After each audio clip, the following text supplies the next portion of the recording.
So we're in the episode now. I'm going to do something that I was thinking about, okay? That's why they call us Slim Shady. We're back. We're back. That's why they call us Slim Shady. Back. We're back. We're back. That's why they... Greetings, ladies and gentlemen, folks from all around the world. Welcome back to Idiotalk. This is season 2. I am Walker Glenn. I'm Zach Glenn. And Zach, I was singing a little bit of the hook from the appropriately titled "I'm Back" from the Marshall Mathers LP by American recording artist Marshall Mathers, a.k.a. Eminem, a.k.a. Slim Shady. Oh, yeah. Yeah, because this is season 2, and we're back after a break. Just to reset for folks who might be tuning in for the first time or aren't tuning in for the first time but, forgot what the heck we're doing here. We are brothers. We did a season 1 that was about the music of Radiohead. And that's basically because Zach and I both love music, appreciate music very deeply. We both play. Radiohead was probably the number one shared musical obsession. There's a lot of different things that we like in our individual tastes. There's also a huge amount of overlap, but we had talked for a while about what's something that we both love to talk about anyway that we could do a podcast about. And I think that we both boasted a pretty solid Radiohead knowledge before we did the show, but I certainly learned a lot of things about both their music and just the arc of their career and artistry over the course of doing it. And Radiohead, they are, not unprolific, but for a very long career, they're not a band that has a ton of albums. They have 9 studio albums, but Zach and I managed to leave very few, if any, stones unturned, and we ended up getting a 35, I believe, episode season out of talking about Radiohead. Is that right? Yeah. And we also occasionally deviate into talking about movies. And so season 2, we're taking much the same approach, talking about another shared musical obsession, another artist whose music we love very deeply and admire greatly. We'll also occasionally deviate to talk about other shared obsessions, usually in the form of a movie that Zach and I have both seen many times. Last time it was the Batman movies. This time we're going to jump around a little more, do movies from non-franchise movies, I suppose, movies that we just happen to be obsessed with, often from our childhood. But like with Radiohead, Fiona Apple has 5 albums. This may be a slightly shorter season, but we're going to stretch it out. We're going to really try to talk about every aspect of her music and career that we can, as well as doing in-depth coverage of all her studio albums. And if you enjoy hearing us talk about music, we're really happy that you're back on board. If you're a new listener who doesn't particularly care about Radiohead, but is a huge Fiona Apple fan, we're really, really going to do our best to live up to your expectations of kind of in-depth and nuanced coverage. So that's what Idiotalk is. How'd I do, Zach?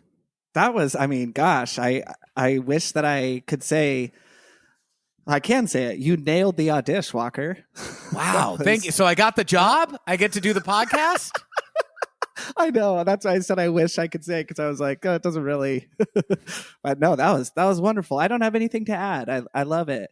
You're like Steven Spielberg right now in that famous audition of Henry Thomas, where he does the monologue about to the scientist about you can't take him from. Oh my God, I'm getting emotional.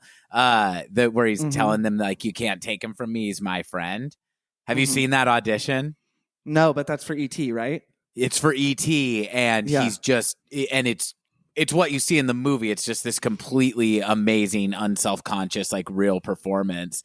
And the kid's crying and it ends and you just hear Spielberg off camera go, Kid, I think you got the job. And then the kid like starts laughing. And that's you to me right now with how well I summated our podcast. Have you seen the 2017 documentary Spielberg on Max? I don't want a dead name on Max. Yeah, we did. Henceforth, calling Max HBO Max is dead naming. I know.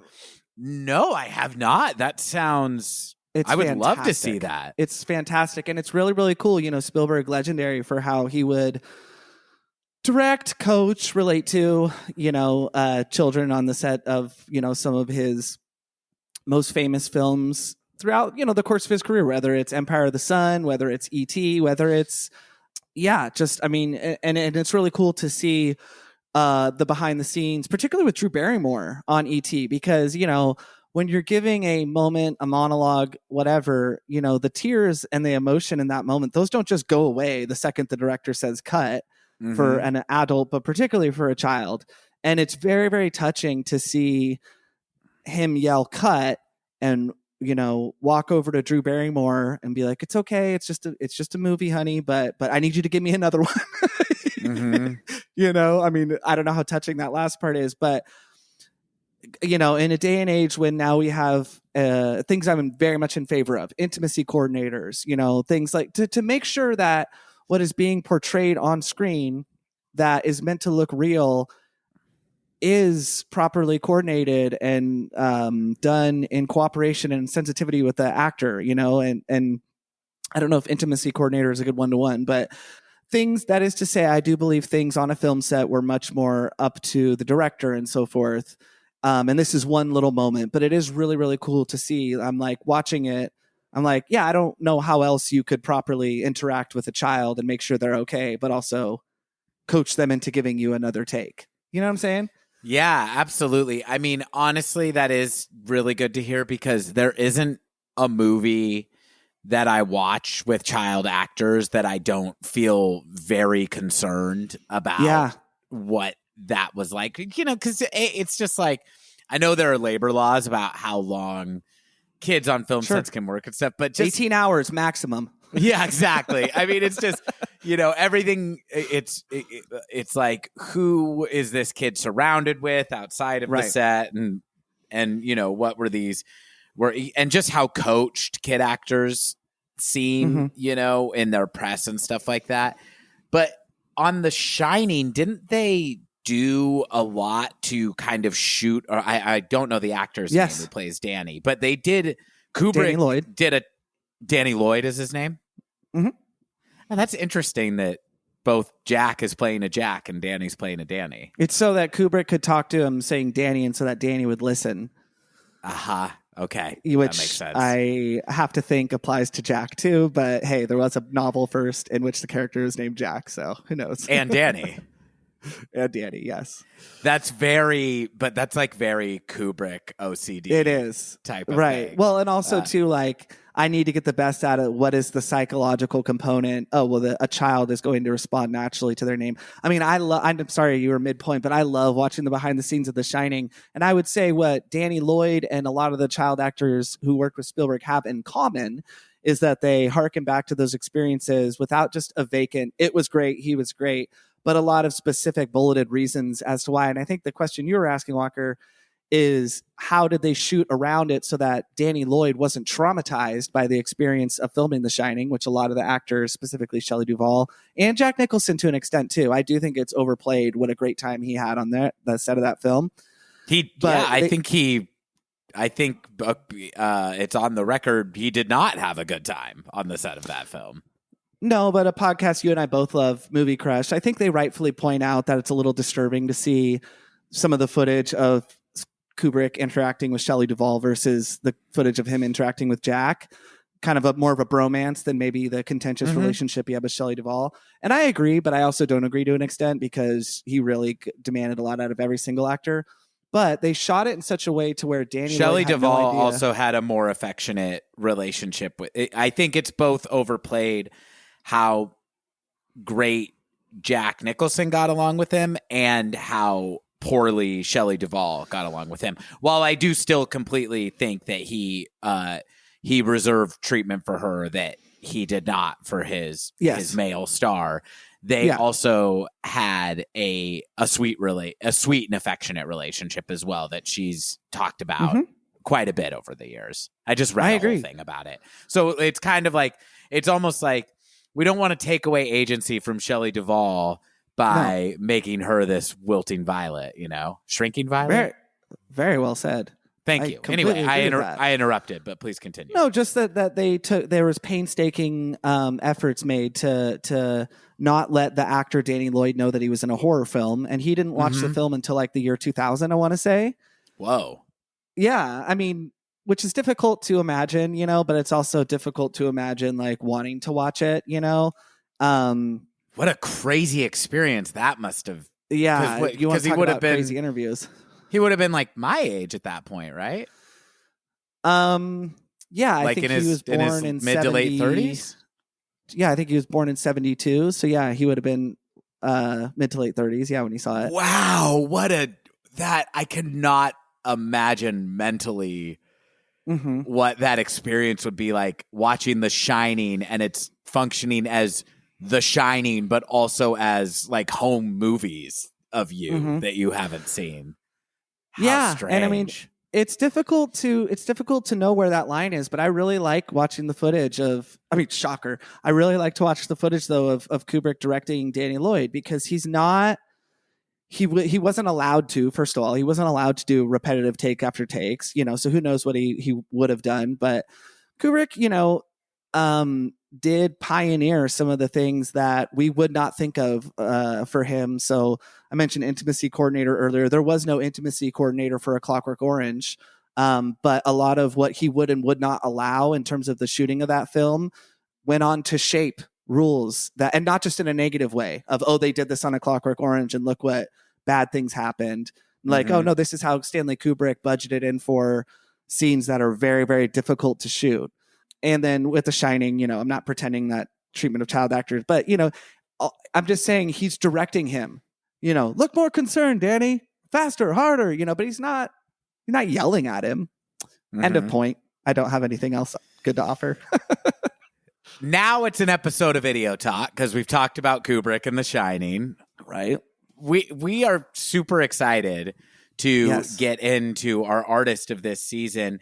Now, in season 1, on our first episode, our pilot episode of the show, we both crammed Pablo Honey, Radiohead's debut album, and kind of our overview of our relationship to Radiohead as fans, and what the kind of personal Radiohead journey had been up to that point. Fiona Apple's debut album is, I'll just say it right now, I think a much stronger debut than Radiohead's, and also a album that both your hosts have a longer relationship and connection to than we did with Radiohead's album. Now, it turned out we had a hell of a lot to say about Pablo Honey and probably wouldn't have done it that way with the benefit of hindsight anyway. All that to say, on this episode, we're going to talk more generally about Fiona Apple, the person, the artist, our connection to her music, when we got into it, where we're at with it now, etc., and then talk about Tidal as its own episode next week. So listeners, if you're, familiar with Fiona Apple's music or not, good time to refamiliarize yourself with that album in the intervening week. And don't worry, listeners. Walker and I, like Spielberg and other directors, have gone back and added CGI inserts to our first episode of our first season to make sure that, with the benefit of hindsight, that episode is who we have become as podcasters now. It's not fun for listeners to hear the evolution and the growth. It's fun for them to imagine what it would be like if we were pros when we started. That's right. And like the 30th anniversary of E.T., the CGI inserts of Zach and I going back and making the points we wish we could have are not deeply upsetting to look at.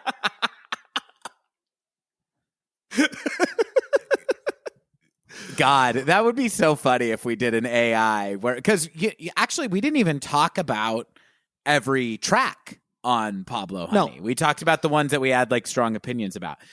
In any case, we're not gonna call it a mistake or call it growth, like you said. Call it appropriate for Pablo Honey, but inappropriate for Tidal. We're giving that its whole damn own episode this time. So yes. Did you have an interjection, Zach? Not at all. No. Well, I was just going to ask you before we kind of dive into the topic at hand. We're deep into summer now. How has your summer been? Has it been a summer vacation for you? Taking some time off from Idiotalk, or what have you been up to? Yeah, it has. It really has. I mean, it's well, I just want to start off by saying I have missed this. I don't know about you. I'm really, really excited to be back. I can't say that I have. This is feeling a little. This is, look, it's a good job, but it is a job. No, of course I've missed this. I'm so excited to be doing it again. I'm so excited to be doing it about a new topic. But most of all, whoever we were talking about, whatever band or musician, I'm excited to be gabbing away with my brother Zach again. I know. You too, man. Because we don't really talk. Listeners don't know. We don't. We refused, since we started the podcast, it's all content. Anytime Zach starts to talk to me or I start to talk to him, one of us puts a finger up and it's like, I'm sorry. Don't make me touch the sign. Don't make me tap the sign, which is all conversations are content, is what the sign says. But yeah, I'm really excited to be. I mean, I had the opportunity to record with a friend. Shout out Caleb Hodgson, who has a show called Deep in the Bag. And I think the episode's coming out this week. I cannot wait for you to hear it. He's a listener to our show, which was just so fun to sit down and chat with somebody who Caleb's a really, really excellent recording engineer for like his day job. So he had nothing but really, really great things to say about where our own editor, Walker Glenn, has chosen to make cuts in our show, which I thought was really cool. And we didn't just talk about our show. So getting on the mic with Caleb, though, made me be like, man, I miss this. But it was cool, though, to take a little bit of a break. I would say in May and June specifically is when I really started to feel like a little bit of like, man, it's nice to just delve back into my other interests. I wouldn't say new interests, but I definitely was able to read more in May and June than I had before. Let's see. I would just say read more, watched, and got back. Oh, that was it. Got back into some of my mainstay podcasts that I fell behind on. And it wasn't that doing our show prohibited me from reading and listening to podcasts, but I think that there's just a natural thing of, when you're putting in a ton of effort on your own for your own project, that maybe you're going to have a little bit less mental energy for those things. But yeah, haven't picked up really too many new hobbies or anything like that. But really, really enjoyed the time off. How about you? I know you've been playing a lot of guitar, and if listeners... been playing a ton of guitar. That's it. That was the other thing, yeah. If listeners follow us on idiotalk.podcast, that's a great place to check out Zach's progress that he makes as he learns a lot of different songs, not just by Radiohead, the artist we've covered, and by Fiona Apple, the artist we're covering now, but just other music that he loves, Mars Volta, Elliott Smith, so some Smashing Pumpkins. I pop in occasionally and tickle the old ivories as well. I don't know why I said that. I don't play piano. But yeah. Fiona. Yeah, I guess so. But anyway, yeah, tickling the ivories now, we should just make that a euphemism for playing music, period. I love it. But yeah, anyway, great place to check out Zach's awesome interpretations of like a lot of different music. Follow us there if you haven't. Just quick plug for our gram. But tell me about your break, though. I mean, more of the same? Anything? I know comedy's been real busy. Doing a lot of stand-up.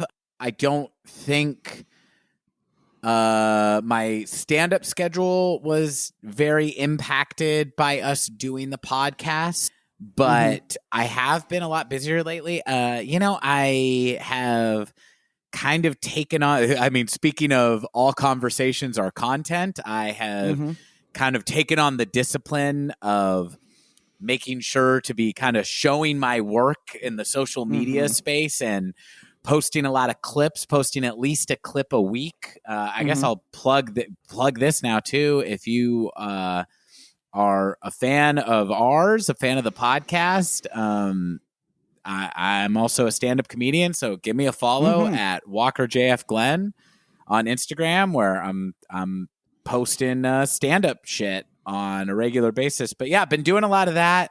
I would say the thing that I've been doing more of that is something that I consider among the things I do or consider to be part of my resume, but it is harder to find time for when we're like really diligently producing work for the podcast, is a lot more writing. And listeners probably are, some of our listeners are probably aware of the website The Hard Times. It's a satirical news site, not unlike The Onion, but with a focus on music culture, and specifically not limited to, but with a focus on kind of punk and rock and roll and indie, and making fun of kind of those subcultures of music. But it's a cool differentiator, because other than that, yeah, I mean, it's like there's not like The Onion has a trademark on satire, especially satire in the news, but I do like that sort of sub focus of The Hard Times. I think it's really cool. Yeah, they make fun of, and it's like, and I would say they like do culture as well, but it's kind of like specifically like, you know, hipster punker type of culture when they do deviate into that. Anyway, that been a contributor, pitching headlines and then getting to write articles of the ones that get picked up for a couple years, but recently they've moved into doing non-satirical content as well, which really opened up an opportunity for like the contributors to get to pitch a lot more stuff. And so in the last few months, I've gotten to write some non-satirical really great articles about music and specific. And so I don't know if listeners want to read that stuff. I type my name into the search bar at thehardtimes.net, but I will specifically put a plug out for the two articles that I'm probably the most proud of. Are I got to rank all the Wilco albums and rank all the Screaming Females albums. A personal favorite of mine. Thank you very much. I appreciate that. I mean, both of them are things that I kind of like. I tried to put jokes and humor in there, but I have to admit I took the assignment pretty seriously. Yeah. And it resulted in me learning a lot more about two bands that I love. I think the thing that was cool about it is Wilco is a band that I there's been so much coverage of them over their career that it's like it was kind of, I felt free to kind of just discuss it from a like personal point of view of like which albums speak to me more than others and why. And Screaming Females is a band that is by no means unknown, but is like, I would say, you know, like we saw them in a club with a few hundred people, and they're just kind of they're a constantly touring outfit that is signed and everything, but is like based in New Jersey where they started and everything like that. And more obscure than Wilco, is I guess what I'm saying. And so with that, it was kind of exciting to get to write about their music from the point of view of this might actually be me getting to recommend them to somebody.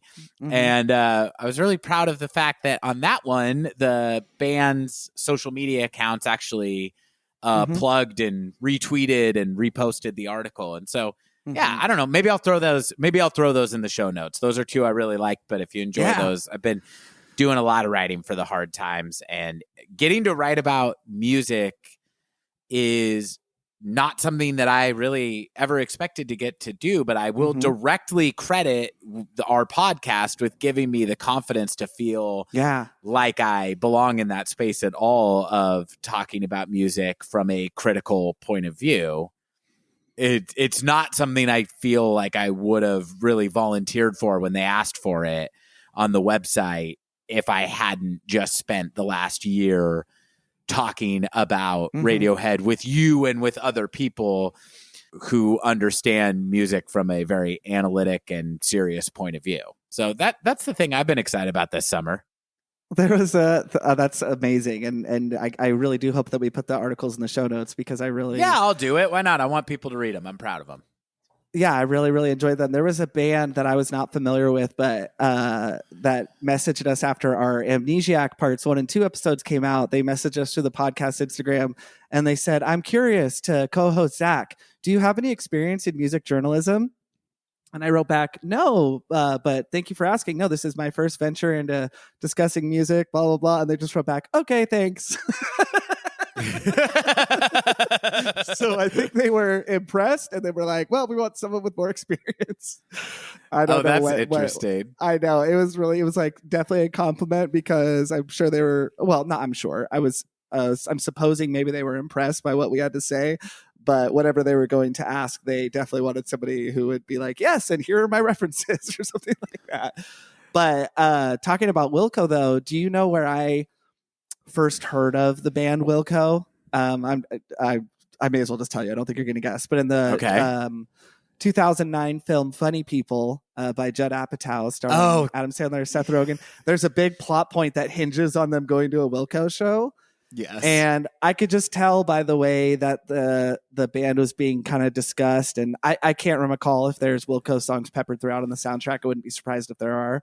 But I was like, I'm going to check them out. You know, just based on the way the characters and the cast of this movie are talking about them with some sort of reverence. And that's when I got into them. So 2009, gosh, 14 fucking years ago at this point.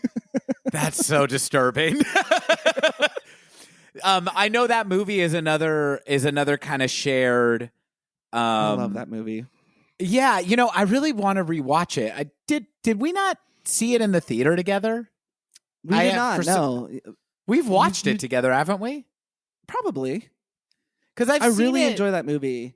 I really like it too, and I know that we agree that it's our favorite Judd Apatow movie. Do we not?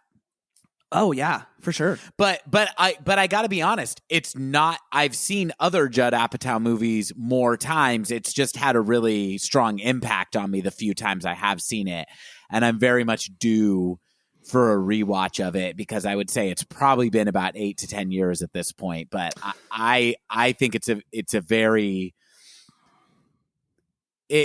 all his movies are personal and things that are either pulling from his life or things that he really cares about. But I feel like his anyway, I don't know why I'm turning this to a negative because I like his movies. I just feel like his relationship and what he has to say about comedians and comedy specifically feels very lived in and fleshed out, maybe more so than other things that he's kind of made movies about.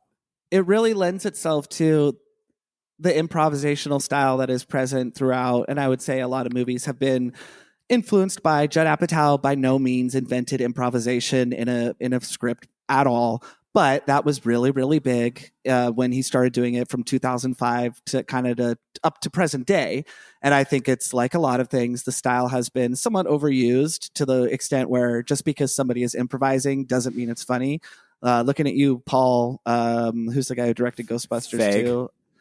Paul Feig, it's a hard thing because it's like when you have the cast that was, say, in something like Ghostbusters 2, who are all phenomenal improvisational comics, I think the impulse is like, hey, it's got to be good, but that's not always the case. But in Funny People, because it's about comedians, and having spent, I would say, a good deal of time around people that are, pursuing that endeavor or are in it, there is that vibe sometimes where it is like somewhat casual, but a lot of people kind of pushing the envelope as far as in just normal conversation. And I think you see that in Funny People, and I think it works. It fundamentally works. It doesn't feel out of place like it does in certain scenes in Knocked Up, which is a movie that I love.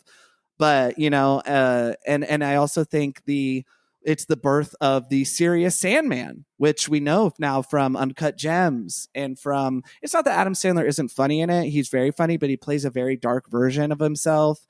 And it's just a really, really incredible performance, in my opinion. And listeners, I do think it's getting that sort of false thing that guest Casey Pegram talked about that he doesn't like when a movie will get a lot of buzz because it'll go on the streamers. I think that might be happening right now with Funny People. But you know what? Loving what Casey said and being able to laugh at it, I also think, too, there's nothing wrong with something you love, people discovering it, too, for the first time. So if Funny People is available to stream, go check it out. It's such a great movie.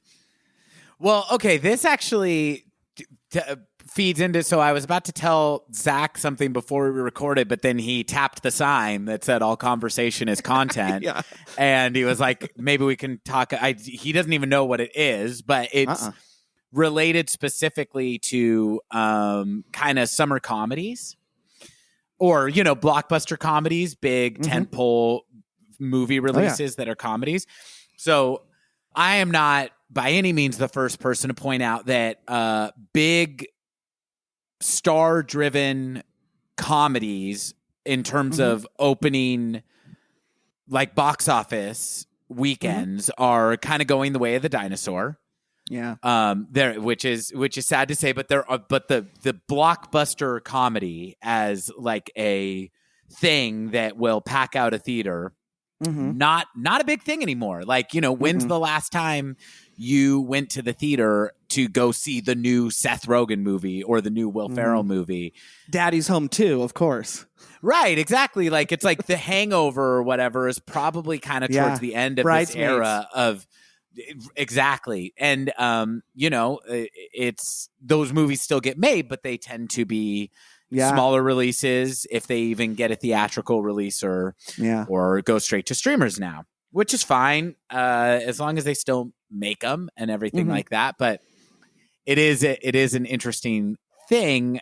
I have been noticing, there's a lot of ways to kind of look back on an era and kind of correlate what's happening in media to both the cultural and political climate of the time. And sometimes those connections are really tenuous or maybe you squint to make them a little bit, but I always think that it's very fun to kind of analyze Malcolm culture Gladwell style a little bit. Yeah, exactly. Or Chuck Klosterman or Adam Curtis makes amazing documentaries where he kind of, have you ever seen an Adam Curtis documentary? Hypernormalization. Sure. He's a British guy. No. He makes these BBC documentaries they're basically kind of like long narrated cultural essays that tie all these dark political themes into music and literature and culture, basically. Things that are like not, I like things like that are not necessarily like factually verifiable, but are interesting. Well, Nicole and I recently just watched, I don't know if you've ever seen it, but we just watched, because I saw it played at the gym with no sound on and I'd never seen it. I was like, this movie looks funny. Neighbors, the 2014 Seth Rogen comedy. Pretty funny movie, I thought. Yeah, there's some funny moments for sure. I really like Seth Rogen and Rose Byrne as a pairing. I really like them. I actually think Zac Efron as the muscle-bound douche is. I think he's pretty funny. I thought it was like a. I thought it was a very serviceably funny movie. I basically got exactly what I expected out of it, which is that it's a few really funny set pieces. Yes. A lot of improvising, some of which is funnier than others, but it's a very like funny, okay 2014 comedy.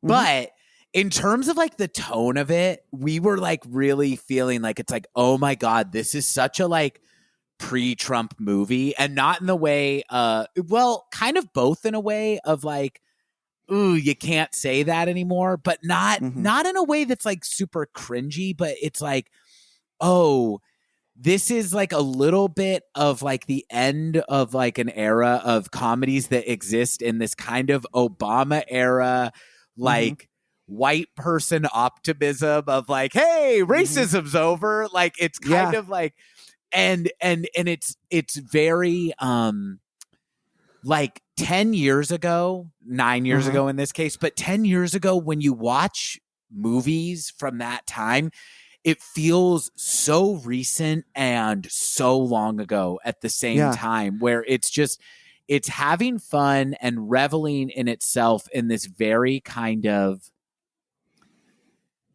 I think kind of not always to movies betterment or TV's betterment. Like everything is pretty concerned with having something to say now in kind of the political and cultural landscape we're in. And movies from 10 years ago are not that. It is like gleefully dumb.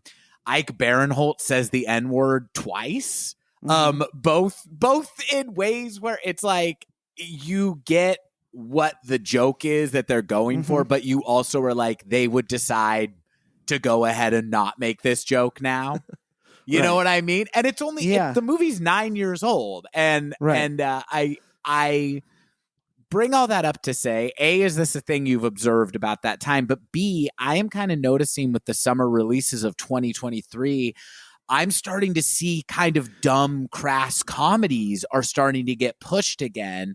And I'm curious what kind of cultural shift might be taking place now where it's like, is this a sign of kind of like political fatigue, maybe post-pandemic specifically, of like, okay, we're kind of getting back to the dumb a little bit. And anyway, that was the topic I wanted to throw out to you. Is this a thing you've observed, and what do you think about that? I really hope we get an opportunity to keep this, just because I think that's such a stellar observation, and I'm delighted at the opportunity to answer the question. I will both just say right off the top, I don't know how I would put into words how comedies have changed in the last 10 years better than what you would. And I don't know that I would have had that specific of insights to offer, but definitely comedies during the Obama era versus post-Trump era. So let's say, even though he was elected in 2016 and there's a lot of buzz, I would say 2017 to 2020, right? Even though he was president for longer than that, movies definitely, took a pause in the 2020. And it always takes a year for things to catch up, blah, blah, blah. I think to kind of to commentate on your observation in reverse, without putting this too much in its time, with a timestamp or whatever, that HBO miniseries Love and Death that recently came out. One of the things that I think you and I had talked about, and I noticed if we hadn't talked about it, was, I think what it really demonstrated for me was that there has been a backlash to true crime topics, reveling so much in the gratuity of something without making a point, and kind of not in the way a horror movie can offer catharsis, but in a more kind of more dirty way, because it is true crime. Where it's like, sure, it's portraying the perpetrators of the crime as villainous or whatever, but it's not like, and I'm thinking specifically of the Ted Bundy docuseries that came out in early 2019. I read a book called Notes on an Execution that has a whole appendix about that miniseries. And the author wrote the book for many, many reasons, but she mainly wrote it from the POV of female victims in revolt to how I watched that Netflix series. I can't pretend I didn't find it fascinating, but I really did think about it afterwards of like, this feels more like a heist film than it does like a documentary on somebody who raped and fucking murdered brutally, 30 plus victims that they know about. I'm sorry, listeners, if it's more confirmed, over 100, they speculate, or hundreds. Right. And the tone of it is just all wrong. And what Love and Death did so well is it does talk about a true crime. It does eventually play out the murder, but it feels like it's written from a perspective of, how do we commentate on this without just reveling in the brutality of it? And I feel like that's just, it's sort of goes along the lines of what you were saying of, comedy is still comedy. It's still a little bit silly. And Love and Death is a demonstration of true crime is still true crime. There's still going to be a specific kind of audience member that has a certain level of tolerance, or interest or whatever, that's going to watch it. But it does feel like it's more thought out how they're going to portray certain things. So you weren't looking for a. Does that make sense at all in terms of a response? Yeah, absolutely. Yeah, absolutely. But I think it's mostly a good thing. But I think it's always a good thing when the bar gets raised, right? When it's like, we're going to start looking at the content that we're creating, there's these there's things that are no longer taken for granted, because people point out like, hey, this trope or this thing, it's kind of fucked up, and maybe we should examine it in a more intelligent way. I'm all for that. But I also think that the need of, especially of art of the last few years, specifically the Trump era, the desire for everything in movies and television to like make a case for itself of why it should exist has also been, I think, has been bad as well, or has had a bad effect as well on things that I really enjoy, that it creates bloat and self-seriousness for things that don't warrant them also. Like, for example, I felt that way very strongly about the last two films in the Halloween franchise, is that they're trying to load social commentary into them. In a genre, horror is a particularly great genre for social commentary. But it's like, I don't know that the Halloween franchise is set up for you. Like, that's kind of one of those areas where I go, hey, if you want to make a good Halloween movie, it's not that you can't have a point or have something to say. It's not, but I don't know the first film was even devoid of maybe a greater point. Perhaps. No, the first Halloween 2018, which I know we both really love, does have a comment. Does deepen the character of Laurie Strode and have something to say about trauma, and and probably has something to say too about the pedestal that we put killers up on culturally and things like that. But I don't know that you can 15 films into what ultimately is meant to be kind of silly entertainment, like load all these like contemporary social themes into it. Or I know we've talked off mic about how like Eat the Rich has become a thing to, it's a theme that I absolutely love. Class consciousness making its way more into contemporary movies is something that I really enjoy, but I also don't appreciate it as a just shortcut to giving your film depth that it doesn't necessarily have. I did not see The Restaurant. Is that what it was called? That movie you really hated? It wasn't called The Restaurant. Is that what it was called? No. The one with Ralph Fiennes and Anya Taylor-Joy. The Menu. I did not was see the that. worst film I've ever seen in my entire life. And when I say that, I mean the worst film that I've ever seen that had a big budget and a stellar cast. So very, very specific criteria it has to meet. But I was not a fan of that movie. Please continue. No, yeah. I mean, I didn't see that, but I didn't hate this movie, but I thought the Oscar-nominated satire Triangle of Sadness that came out last year. Oh, I've not seen that.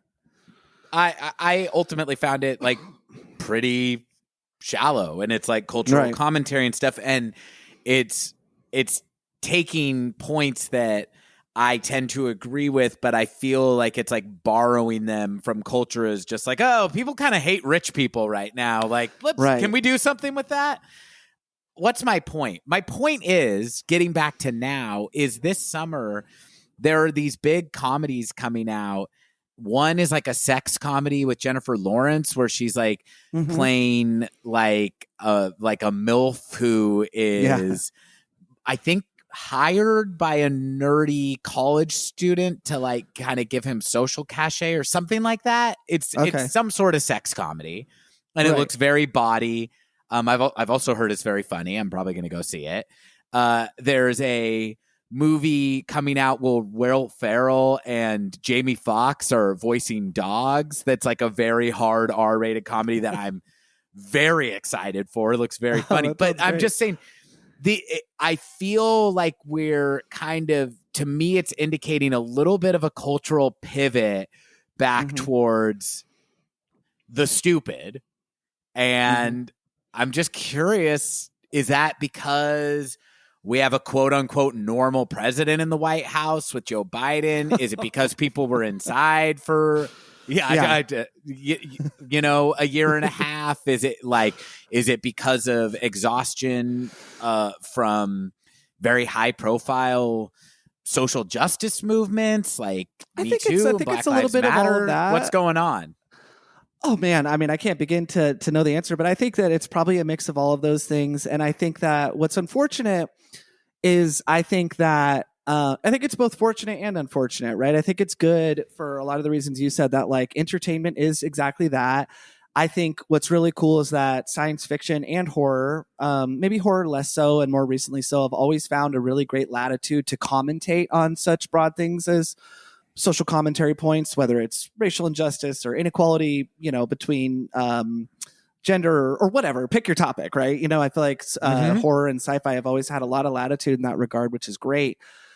It does kind of, just to tie it back to an earlier subject, it does make me a little bit sad. Like I think about the movie Full Metal Jacket, came at a time in which Vietnam War and the war movie kind of commentary, there was a lot of fatigue and exhaustion of, and because of that, it does not matter. But that movie did not get a single Oscar nomination, which is crazy to me that Fatal Attraction did, in the same year. So I think that sometimes, and it wasn't very high performing. I know it's very well regarded now, still kind of on the low end of a lot of people's Kubrick's list, which it's not on mine, but it also didn't perform very well commercially at the time either, did it? It did. It did. Oh, okay. It did pretty Fair well. enough. Yeah. Okay. Yeah. All of his movies tended, except for Barry Lyndon, tended to do pretty well at the box office and tended to take a good 10 years to, and there's complete exceptions to that. Like Clockwork Orange, 2001, but tended to kind of stay out of the Oscar territory beyond like sound design or visual effects, or whatever. But no best actor nomination for Matthew Modine, which I think is crazy, or Adam Baldwin, which I think is crazy, or whatever. Take your pick. Or of course, Pyle, Vincent D'Onofrio. Vincent D'Onofrio. I mean, that's insane. Whatever. I just think that that's an example of when, fatigue from the culture kind of is directed one way. And I think there's good things about it. Walker and I'm comfortable saying, sorry, I'll speak for myself. I don't believe that we are of the mind that actors, movies, musicians, athletes should not be using their platform to speak their mind, even if it is not something that I agree with, right? Ted Nugent being an example. I have no interest in what he has to say. I have no interest in him losing that ability either, unfortunately, right? And but I think the culture is going to move in swings, and I think oftentimes studios are representative of that, but are also kind of, because of the amount of money and planning and everything that goes into making a movie, sort of can be like a year behind in a way. Yeah. And so it is interesting to sort of feel that, right? It's like, so I don't know. I really, really agree with that observation. I think it's a stellar one, and it'll be interesting to see kind of what the movement continues to be, because things do move in chunks, right? Yeah. And I mean, I know I only have two examples of like kind of like big, crass, hard R-rated comedies, but I just, but I feel like it'll be interesting to watch and see how we're kind of swinging, because I feel like you take any filmic release, non-Marvel, basically, non-superhero of the last 5-6 years, and it is rife with social commentary. And I think that has been both made. I think it's been an incredible few years for movies. I've seen a bunch of my favorite movies, that probably ultimately will be in my like top 50 or 100 films have come out in the last decade. But it's also, it's just like everything else you said. It's just like the improvisational style of comedies in the early 2000s. Things become a copy of a copy of a copy. I'm certainly not advocating for, hey, can we have movies with less commentary? I also am not unhappy about it if we're going to start getting more fun genre movies again, because I love a dumb comedy if it's successful. I love a slasher movie, and so it's fun to see things come out and present themselves on their own merits of just like, this is going to be scary or this is going to be funny, and that can still be enough to open a movie would make me happy. I do want to get to the thrust of this episode, but I can't let this sneak by. I also think too that in an era where maybe movies or genre pieces are less concerned with having a ton to say on an allegorical level, I know a film that we're both big fans of would be Step Brothers. And I recently rewatched it. And I bring that movie up because, anytime you rewatch a film with a little bit of time on your back and a little bit of whether it's interest in production or just time of life that you've lived, I do feel like you're going to notice something if the film is worth its salt, which that movie absolutely is. And what I noticed rewatching it this time is clearly how funny it is. But I saw that movie 3 times in the movie theater. I've seen it quite, a couple times since it's been able to stream, but it had been 7 to 10 years since I'd watched it. Right. And I had never noticed that who's the actor who plays Adam Scott's wife? She's really, really Catherine Hahn. Blown up. Yeah, Catherine Hahn. That was early in her career of bigger films. She's quite young in it. And I had never noticed to the degree that I did what a kept woman she is, because it never made sense to my younger mind why she developed this elaborate connection with John C. Reilly's character. Right. It just didn't click, right? And I think that's good because, but the character is deeply in pain. deeply in pain, deeply kept woman, deeply just vacant to the extent because of the level of abuse she endures. I don't want to say it didn't click at all, but I didn't get it. I'll just admit, right? Yeah. And I always thought Adam Scott was funny and a douchebag in it, but I didn't realize that he was yelling at somebody who is deeply beaten into the ground. The other thing I noticed was that it was written by Adam McKay and Will Ferrell.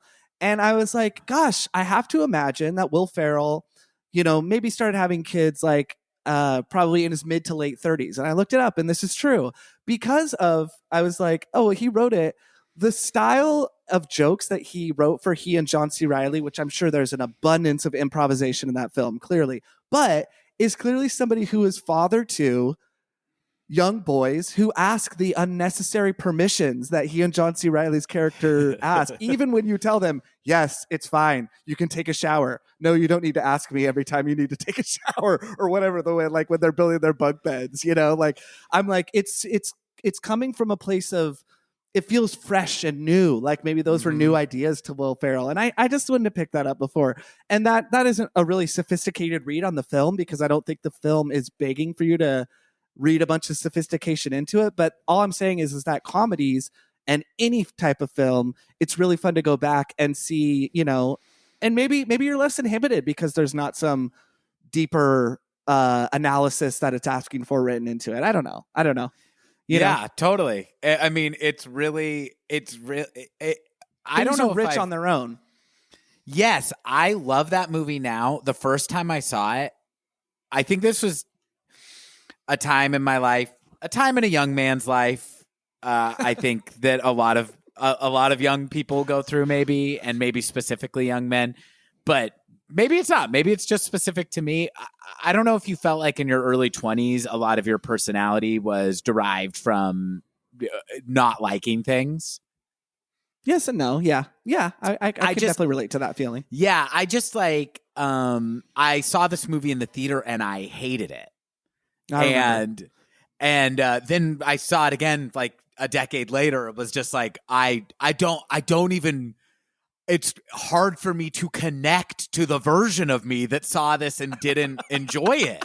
It is so funny to me. But what I hated about it is what I love about it now, which is I just kind of had a really hard time accepting that the basic premise of this movie is that for no reason that is ever explained, right, John C. Reilly and Will Ferrell act like young pre-adolescent boys for the entire movie. It is frustrating because it doesn't make, in theater, the illusion, and they kind of touch on it in the flashback scene where Will Ferrell is on stage and it's Will Ferrell, and they make no attempt to make him look younger. In theater, though, it's and this is what cracks me up so much with people acting like dressing in drag is a new thing. Like the Greeks, for instance, they would make almost no attempt to make a man actually look and sound like a woman.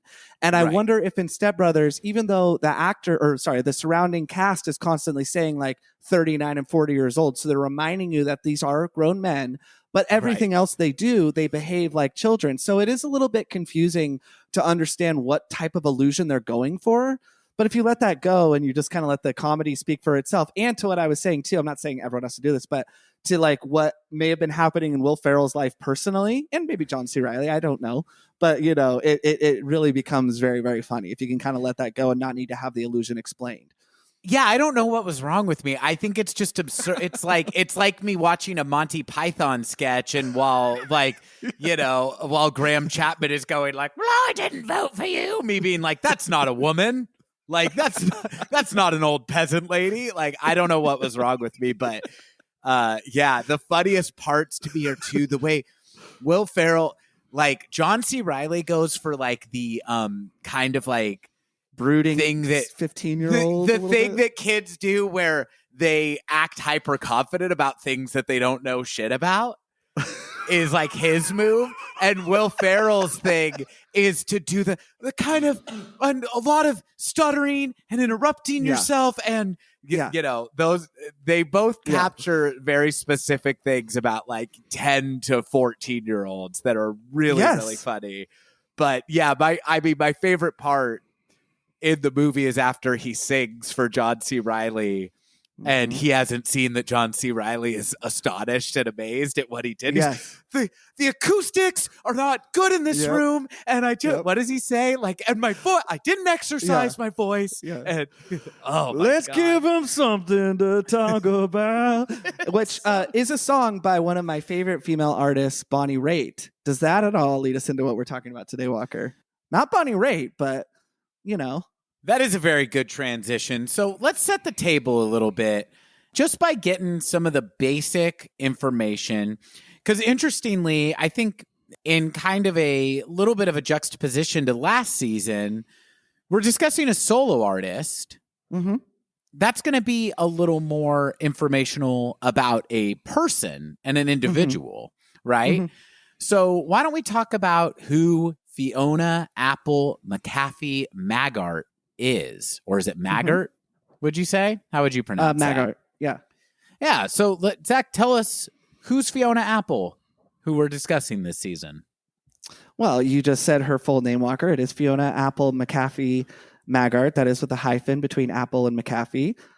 She was born September 13th, 1977. I believe, I'm sorry to push back already, I believe the hyphen is between McAfee and Maggart because those are the last names of her two parents. So Fiona Apple Apple is probably technically her middle name, and what a great name to be able to use as your stage name. Yeah, to be associated with such an ethical company. Oh my goodness, I love it. Oh, yeah, actually, I should just get my little catchphrase out of the way now that I'm going to probably say several times throughout this podcast, which is Fiona is the only good Apple product. Ooh.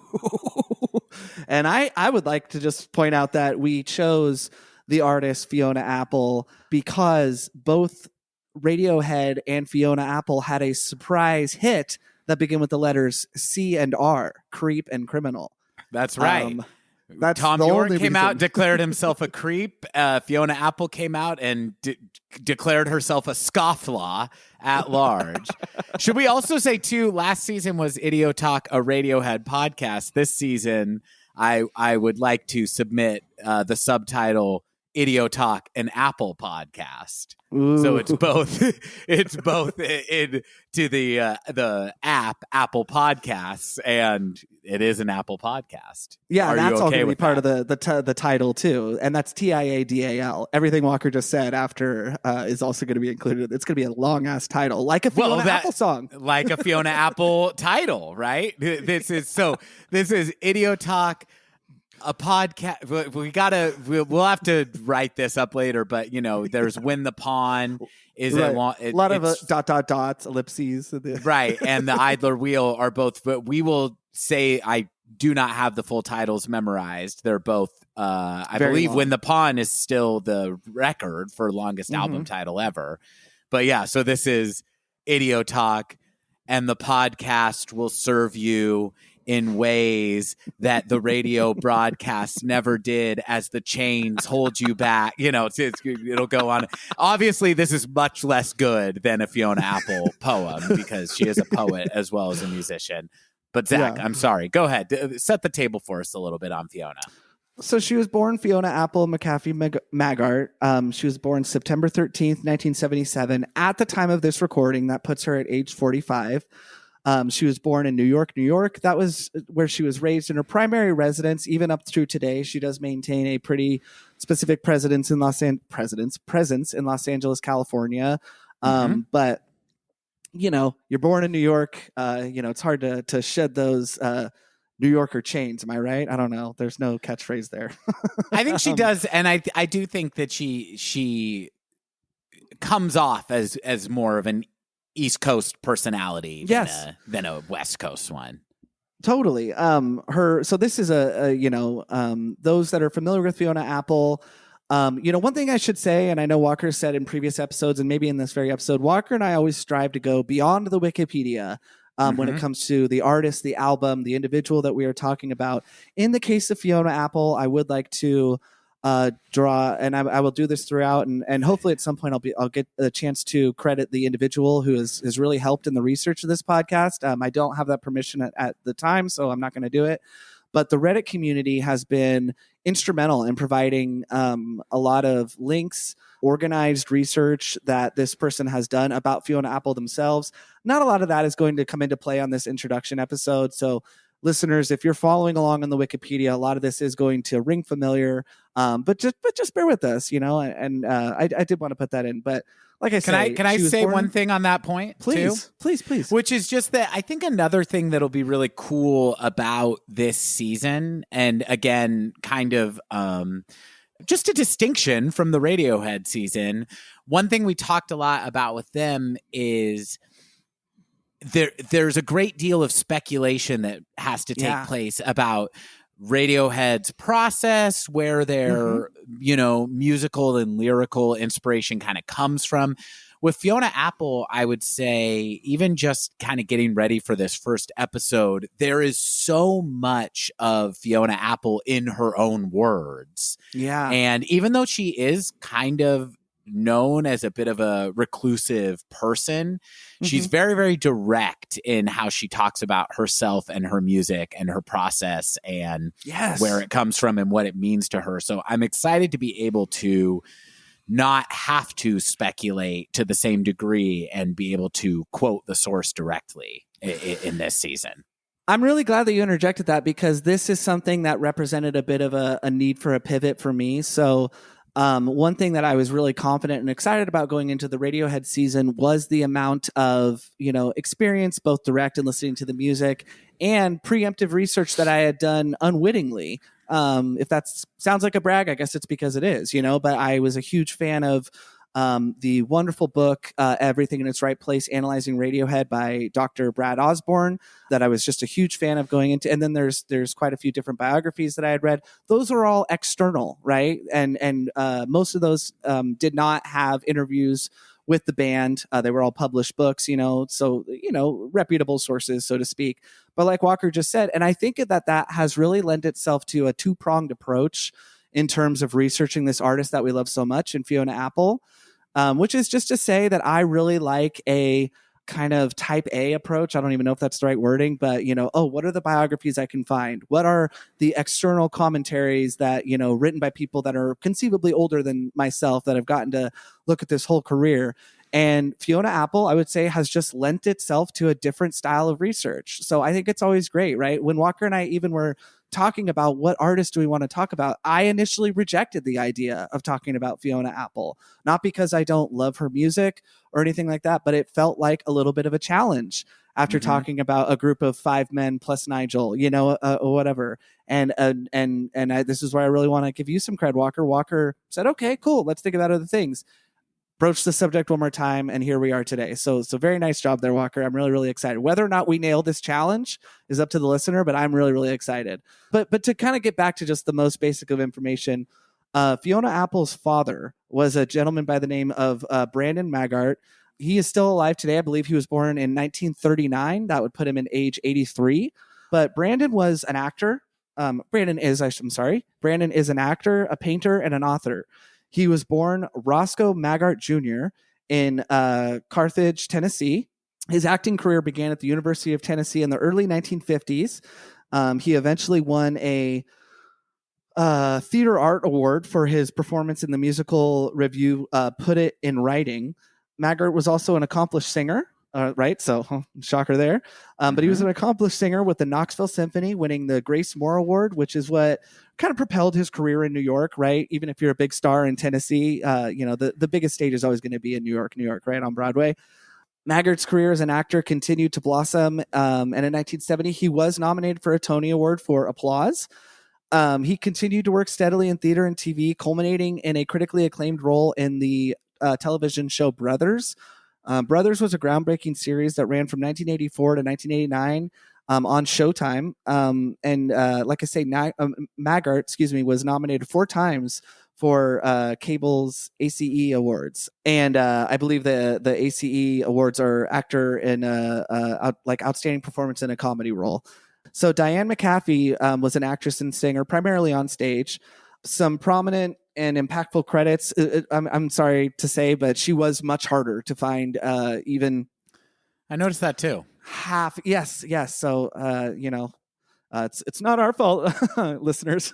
Yeah, because I would actually say I found myself more interested in Fiona Apple's mother, not because Brandon is not incredibly interesting and accomplished, but Diane McAfee. Some prominent and impactful credits, was the play Flora, the Red Menace. That opened May 11th, 1965. It's a bird. The other credits I found were It's a Bird, It's a Plane, It's Superman. That opened March 29th, 1966. And then the aforementioned Applause, which opened March 30th, 1970. She starred as Eve Harrington as a replacement. And she eventually met Brandon Maggart, Fiona's father, on this very production. Eventually became pregnant and had Fiona, much later. Fiona Apple was born, like I said, 1977. But Fiona Apple does have siblings, fathered by Brandon Maggart. So Fiona has siblings, but the one that I really wanted to highlight now would be Maud Maggart, or her birth name, Amber Maud McAfee Maggart. She was born February 24th, 1975, also in New York. And I actually do have I have a couple different bios pulled up here right now. A really, really stellar review by Paul Freeman, which was written in March of 2010, talks about just some of her collaborations that are of note. But, the genre that she primarily is a star in is cabaret, which is not, a type of performance that generally has a lot of, interest.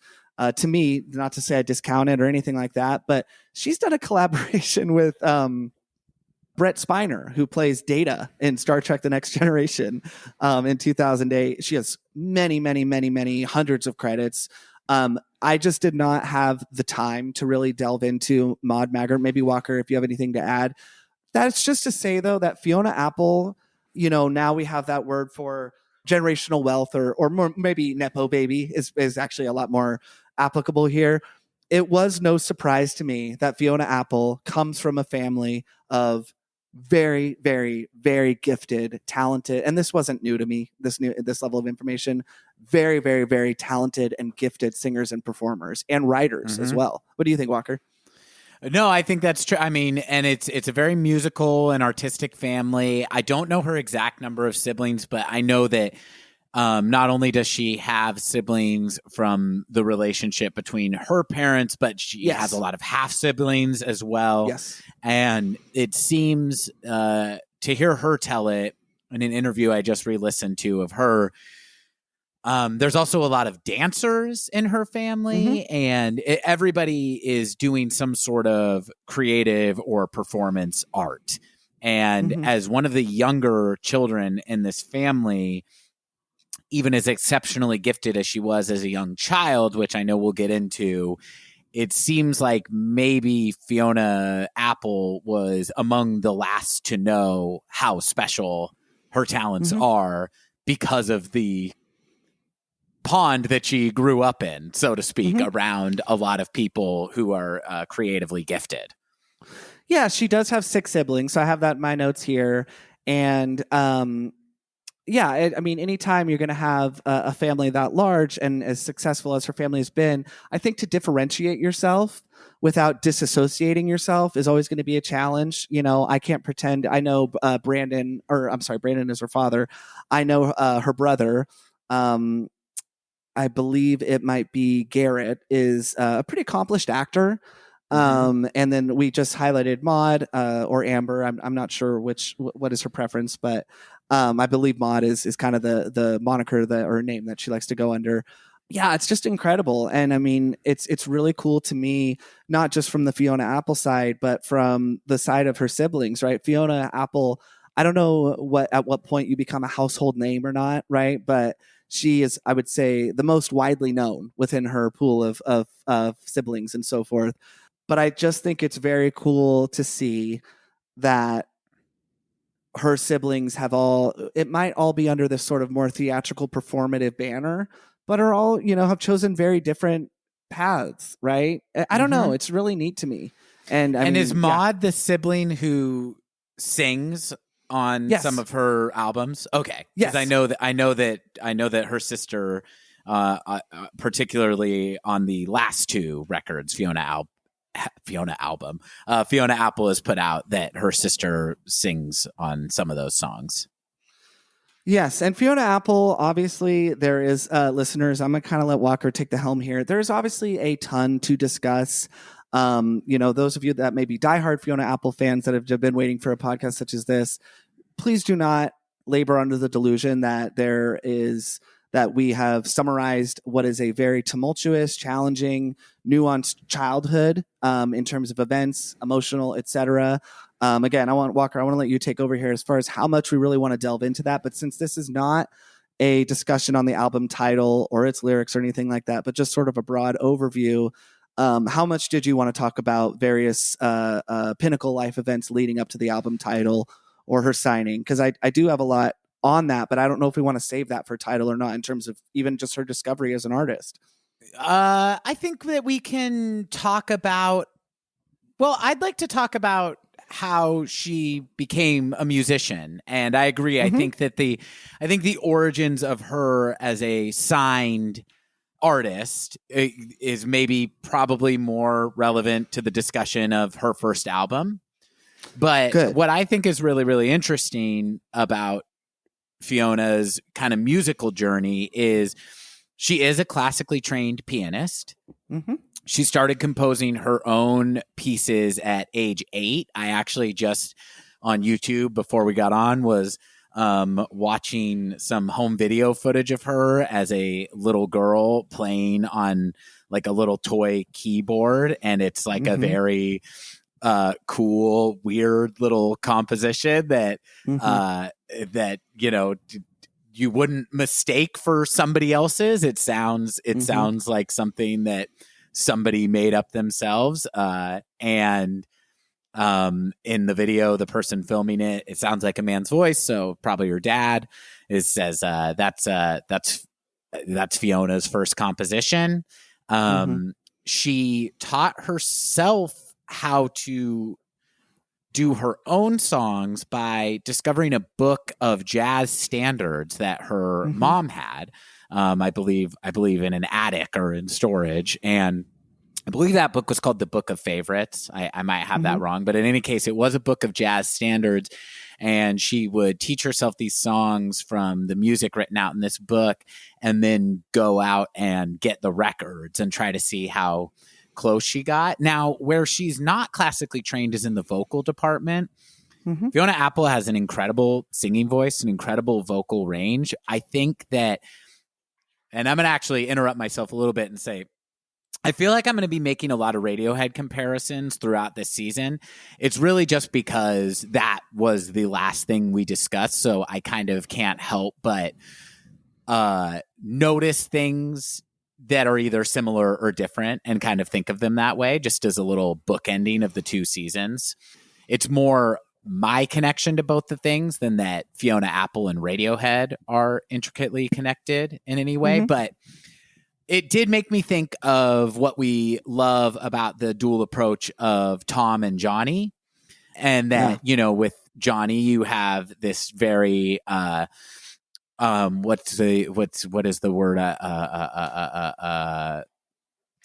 What is the word I'm searching for? Technically proficient. Thank you. Very technically proficient, very versed in theory. And with Tom, he doesn't read music, et cetera, et cetera. And I feel like you kind of have, Yeah, he's a fucking idiot who sucks, and I feel like, and I feel like you kind of have this same dichotomy presented in one person, in Fiona Apple, where her voice, while she has a very beautiful singing voice, I think that it is unusual in a way that maybe it would be, more standard jazz crooning or something if she had been vocally trained. I guess I don't know. That's a hypothetical, but I think that the kind of mix of approaches of being a classically trained pianist and somebody who is self-taught vocally is part of what makes her music so unique. And one thing I will say about her recordings before she was signed and before she was recording her debut album Tidal, she actually recorded those songs with the intention, she knew she could write songs and she had confidence as a songwriter and composer, but it was with the intention of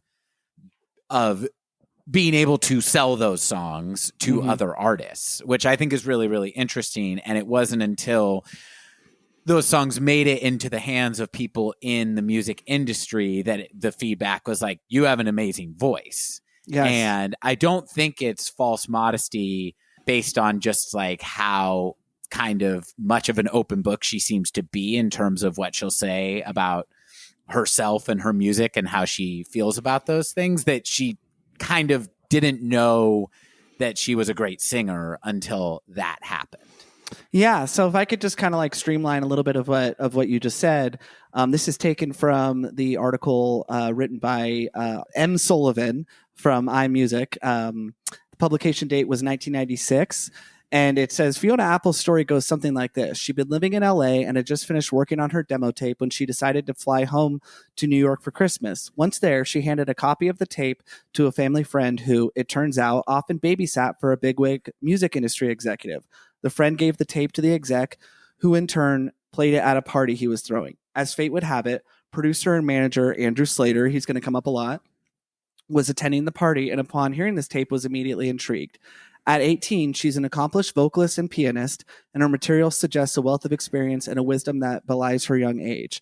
Many of the tracks on Tidal, so I'm going to cut myself off there, right? Because then we're going into her debut album. But I also wanted to read just a couple other things regarding her influences, which, this was the case with Radiohead as well. The thing that I really, really like about studying such an accomplished musician like a Tom York or a Johnny Greenwood or a Fiona Apple or even a Flea is the push that it'll give you as a listener and as somebody that wants to be able to discuss this with some level of intelligence.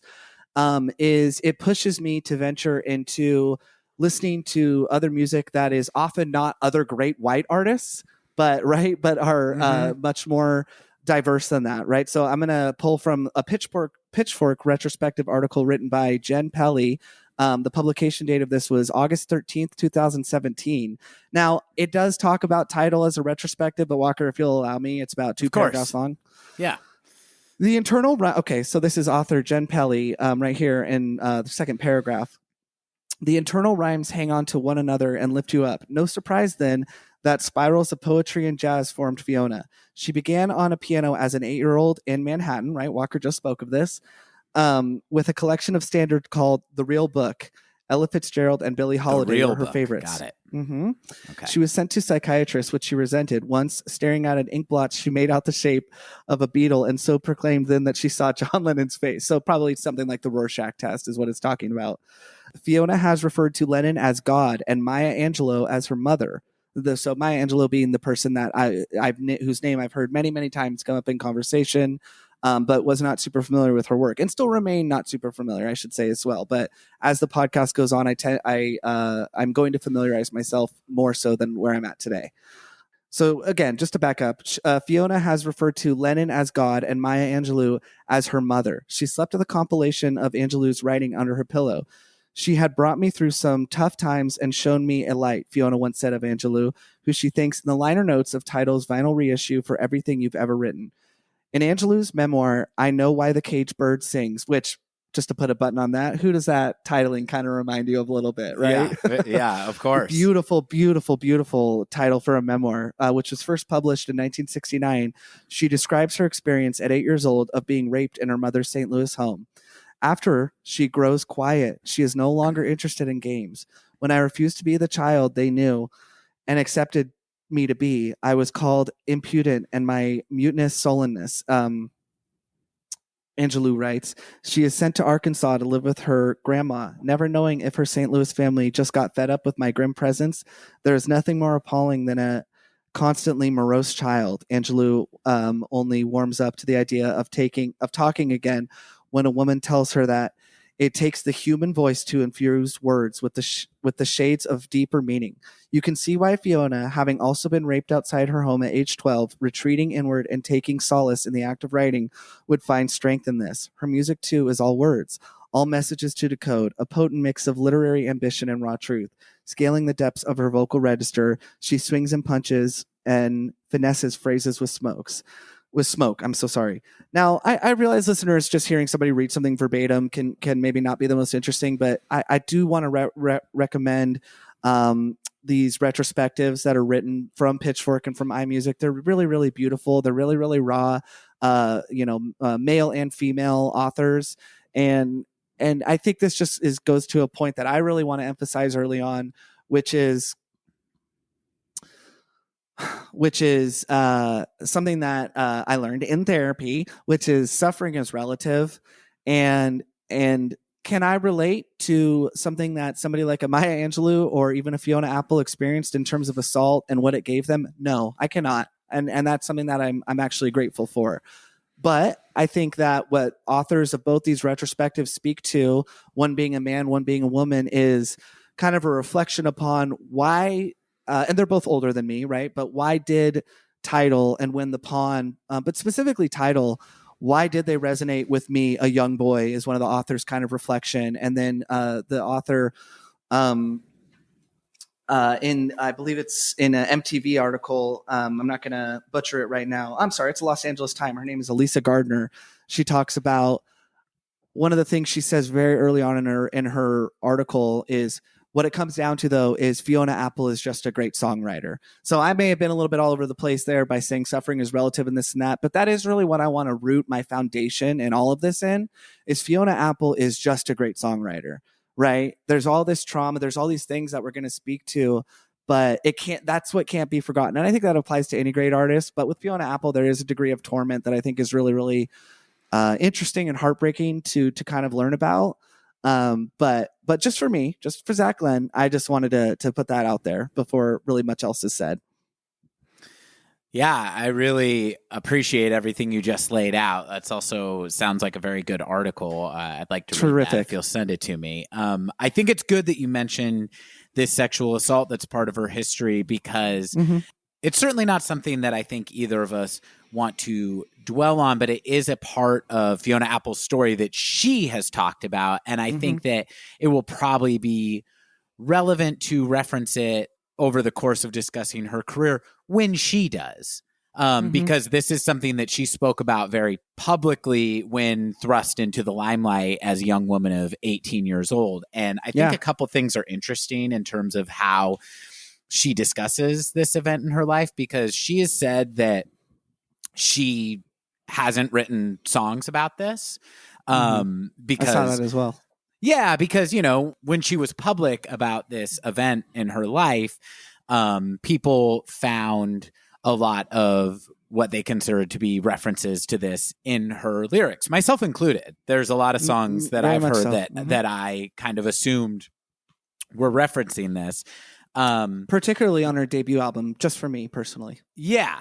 I think that what it really sets up as an important, I can't speak to how she may feel about the pivotal nature of a trauma like that in her life. And I also think it's reductive to every time trauma or pain or anger or these things are referenced or themes in her music to take it all back to this event.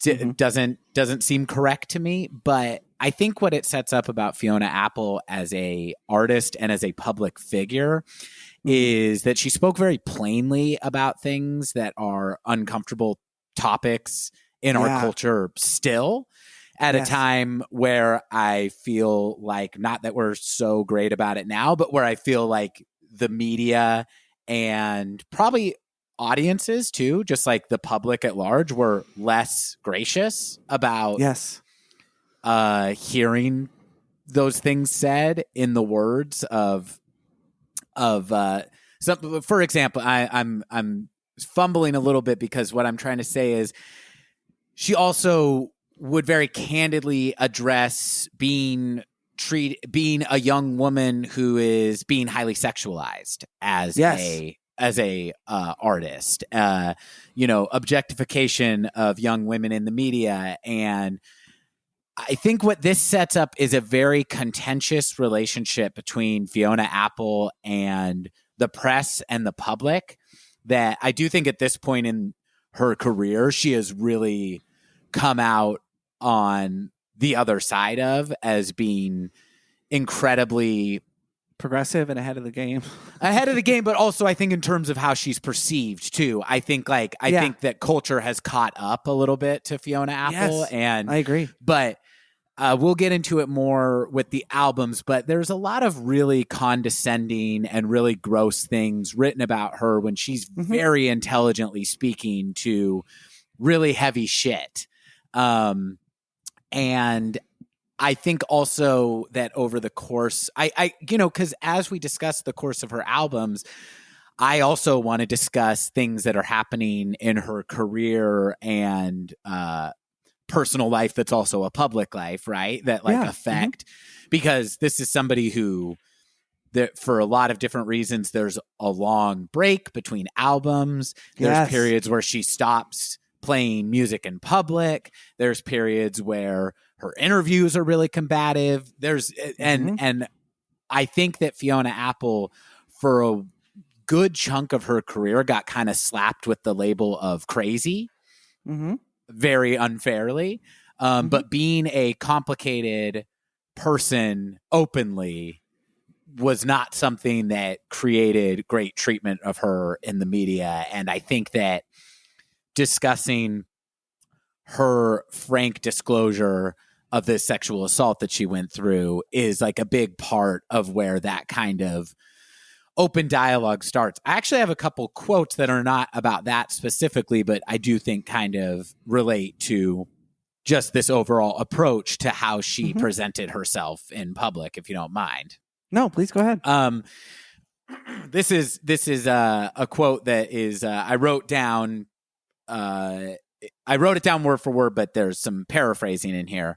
She said, "There's lots of people going through a lot of stuff in this world and not saying anything about it, and getting up when they have the opportunity to actually help people watching them. I'm not going to be that kind of person."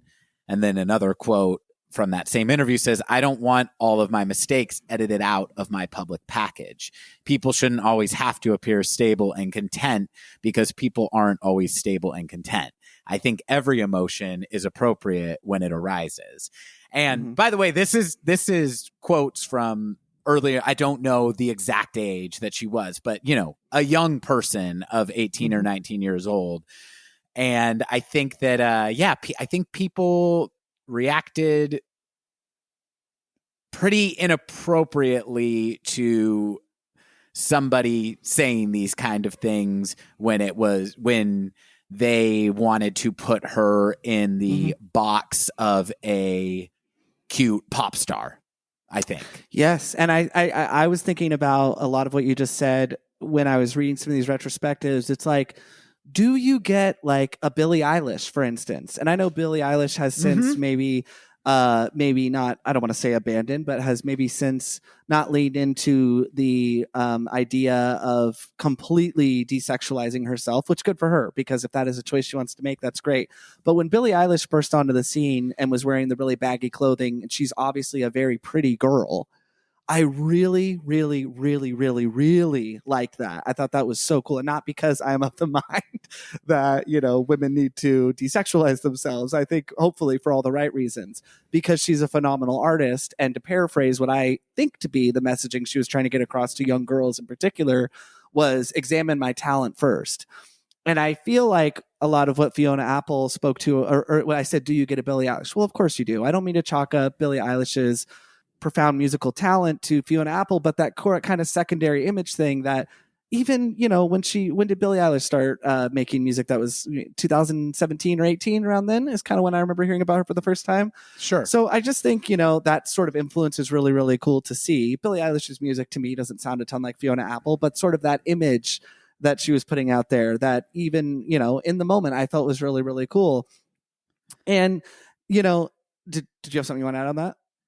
I mean, I think it's a really good point. I don't want to interrupt you. I do want to talk about this before we move on. But well, just kind of where I would wrap up, like just on this little bit, you were talking about how some of the articles written can be, either kind of dated or disgusting or whatever. I came across a good amount of that. Listeners, I don't know why I'm so insecure about like all the great detail that's coming or something like that, but I really do just feel like where a lot of my research is sort of more densely packed is around the album title, which we aren't talking about today. But from Scene Magazine, I just want to point to a quote specifically where it says, so this would be on the more positive side. It says, leaning more towards lavish cabaret stylings than alternative or pop, a quick glimpse might suggest title is, quote, easy listening. Closer examination, however, reveals a depth, range, and maturity well beyond Apple's 18 years. Vocally, similarities with fellow ingenue Amanda Marshall abound, though it's Apple's disarming openness and sensual air that sets her apart. I'm going to stop there. But then to contrast that, there's a quote from an article written by Chris French of Music Strip where he says, still getting in tune with the theatrics of onstage performance, Fiona is still learning the do's and don'ts of the entertainment business. And I wrote that down, and it was just like the do's and don'ts. What are the do's and don'ts?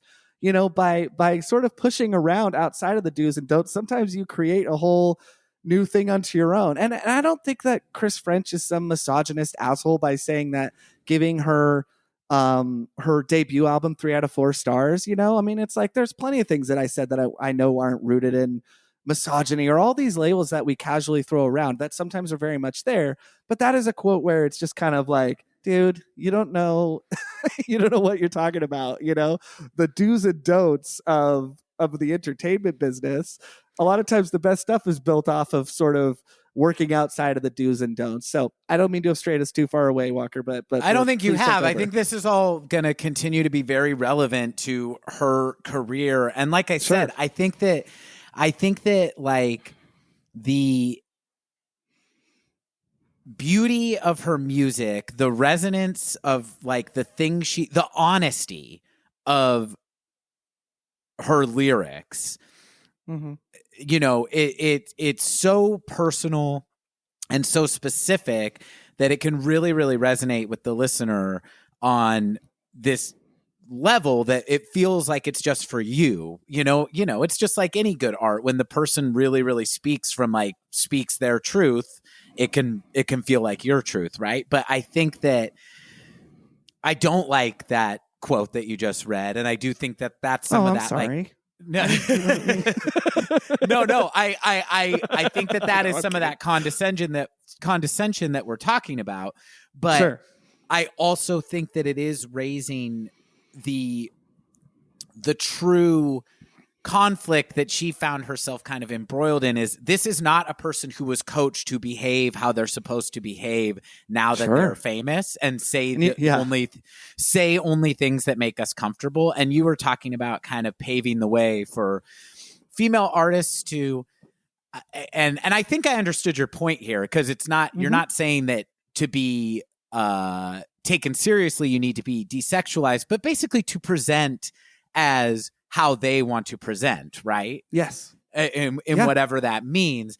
I do think that Fiona Apple is a super big part of that. I also think that she's way ahead of the curve on we were talking earlier about how, the last, let's say, decade of kind of media and culture has been very concerned with like, what are we examining and what do we have to say? Yeah. Look at these things in the last, like these kind of public reckonings with like Britney Spears, like the Free Britney thing, or like, hey, why did the Super Bowl wardrobe malfunction like kill Janet Jackson's career, but not Justin Timberlake's, or all this shit, right? Where it's like we kind of have a reappraisal, reevaluation. Exactly, of like, hey, we were really gross about X, Y, and Z.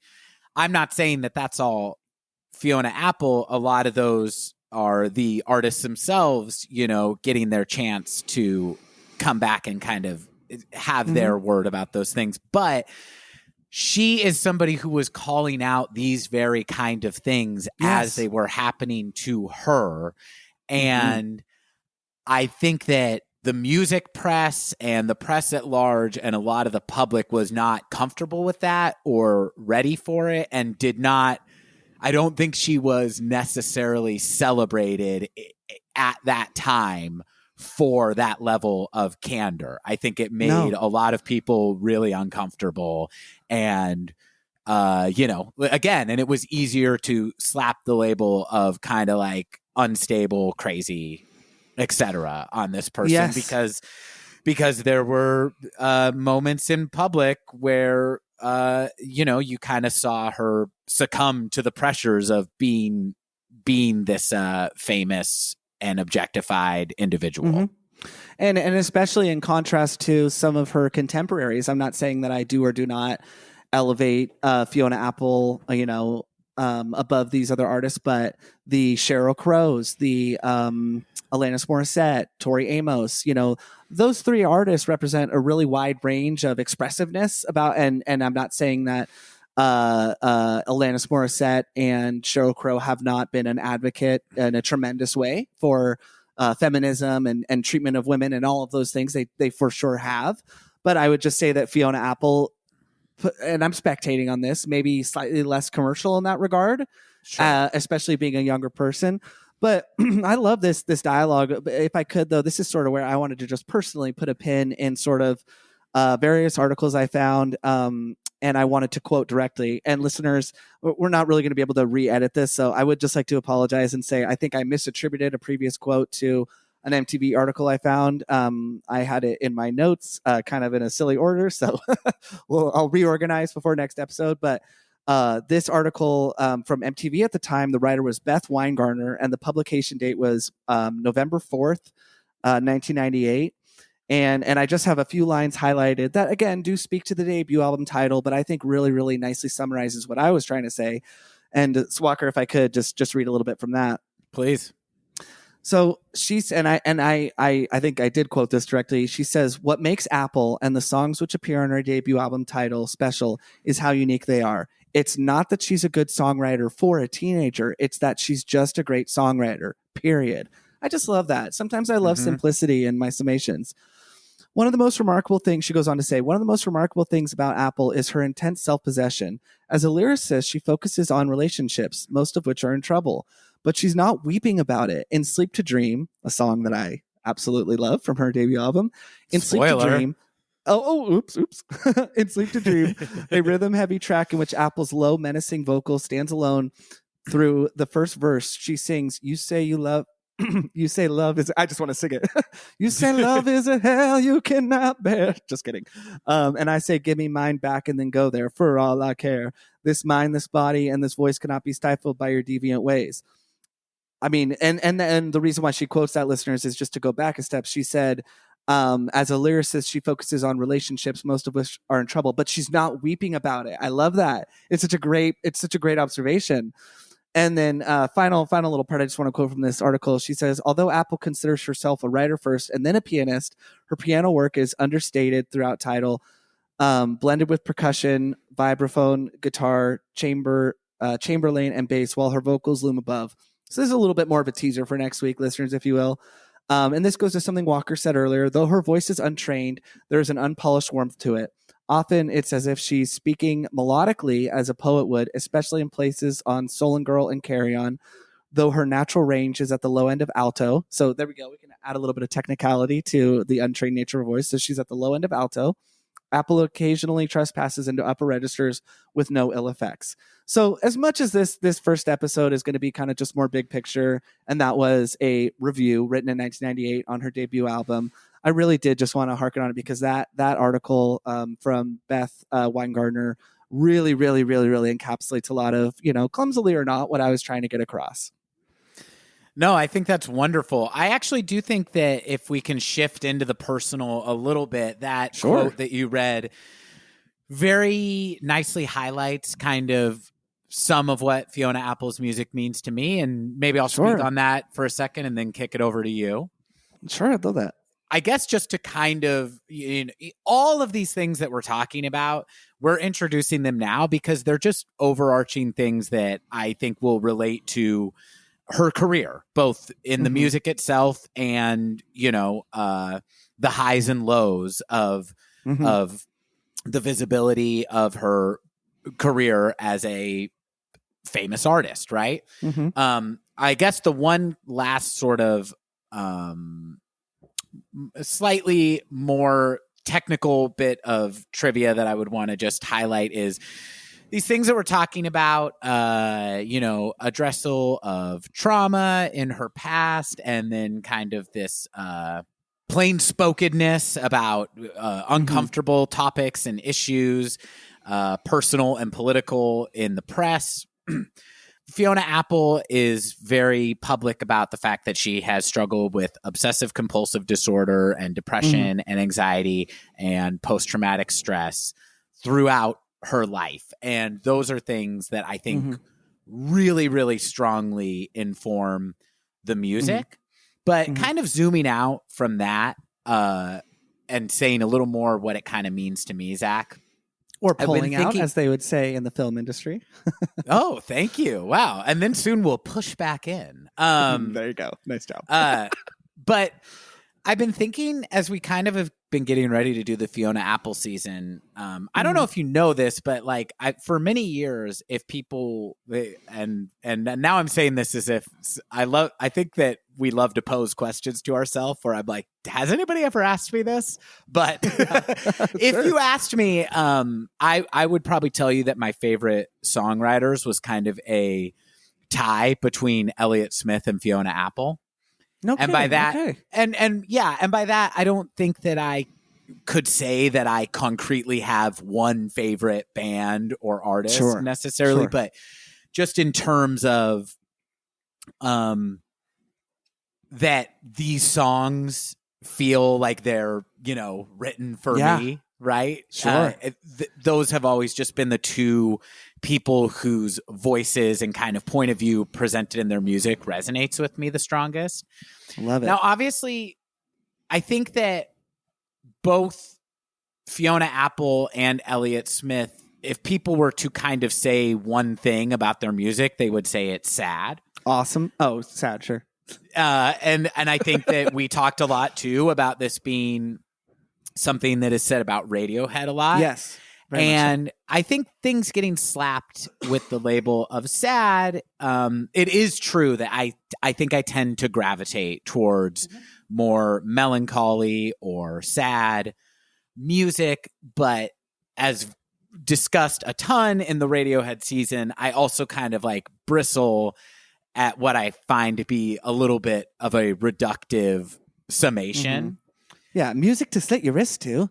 Exactly. But I was thinking about like, well, what is it about this quote unquote sad music that I like so much? And I suppose it just feels a little more truthful to me than things being overly shiny and poppy. But I also was thinking a lot about Elliott Smith and Fiona Apple and how you could definitely say both of them are singer-songwriters who work in a very kind of sad key.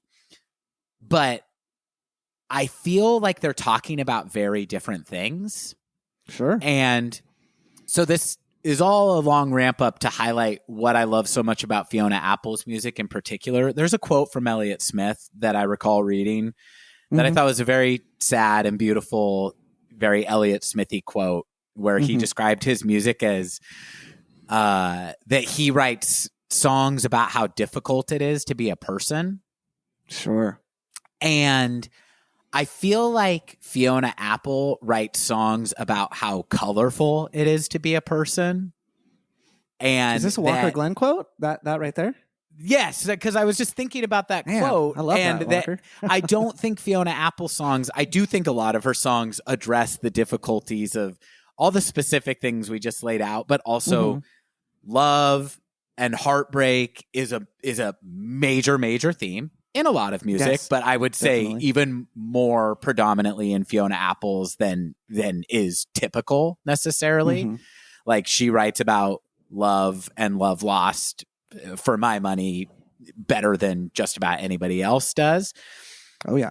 But I feel like there is a real joy to her music that there isn't to other sad music that I gravitate towards. There's something about the way she will write a song that is sad or angry or about anxiety or about that, that sounds like it's about a breakup or is a pointed kind of call out to somebody that has a real, just liveliness to it that I don't think I get from a lot of other artists. There's something very specific to her music where all of these things sound kind of equally reveled in.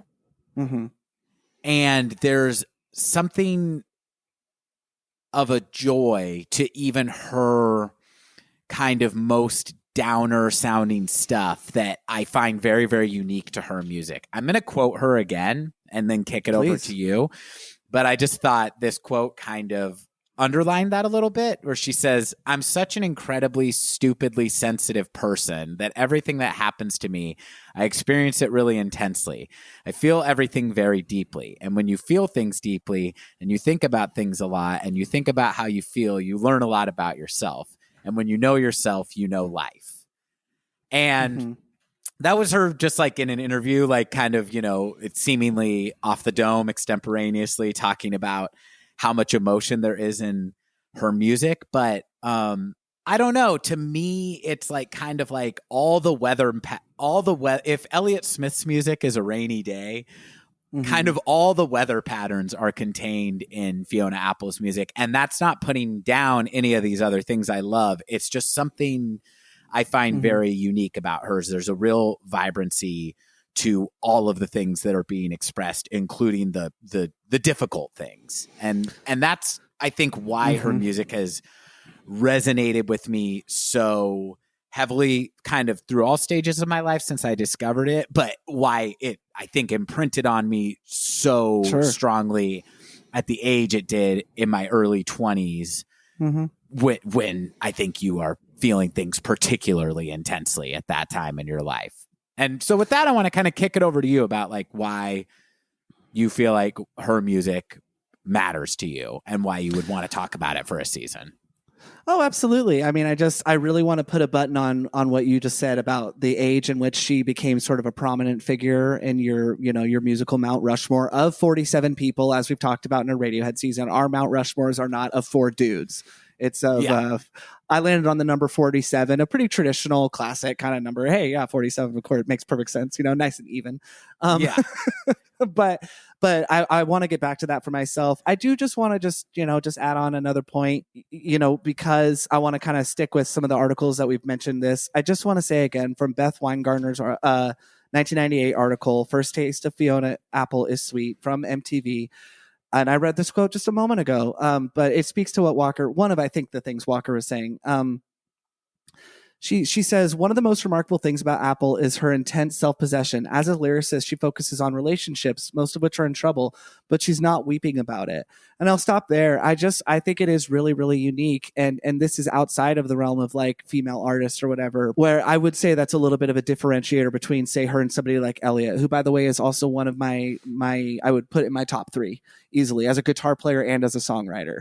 It's so funny, Walker. I've been on a big Elliott Smith kick. It's just interesting what listening to somebody can like lead you. So I've been listening to a ton of Fiona Apple, the most.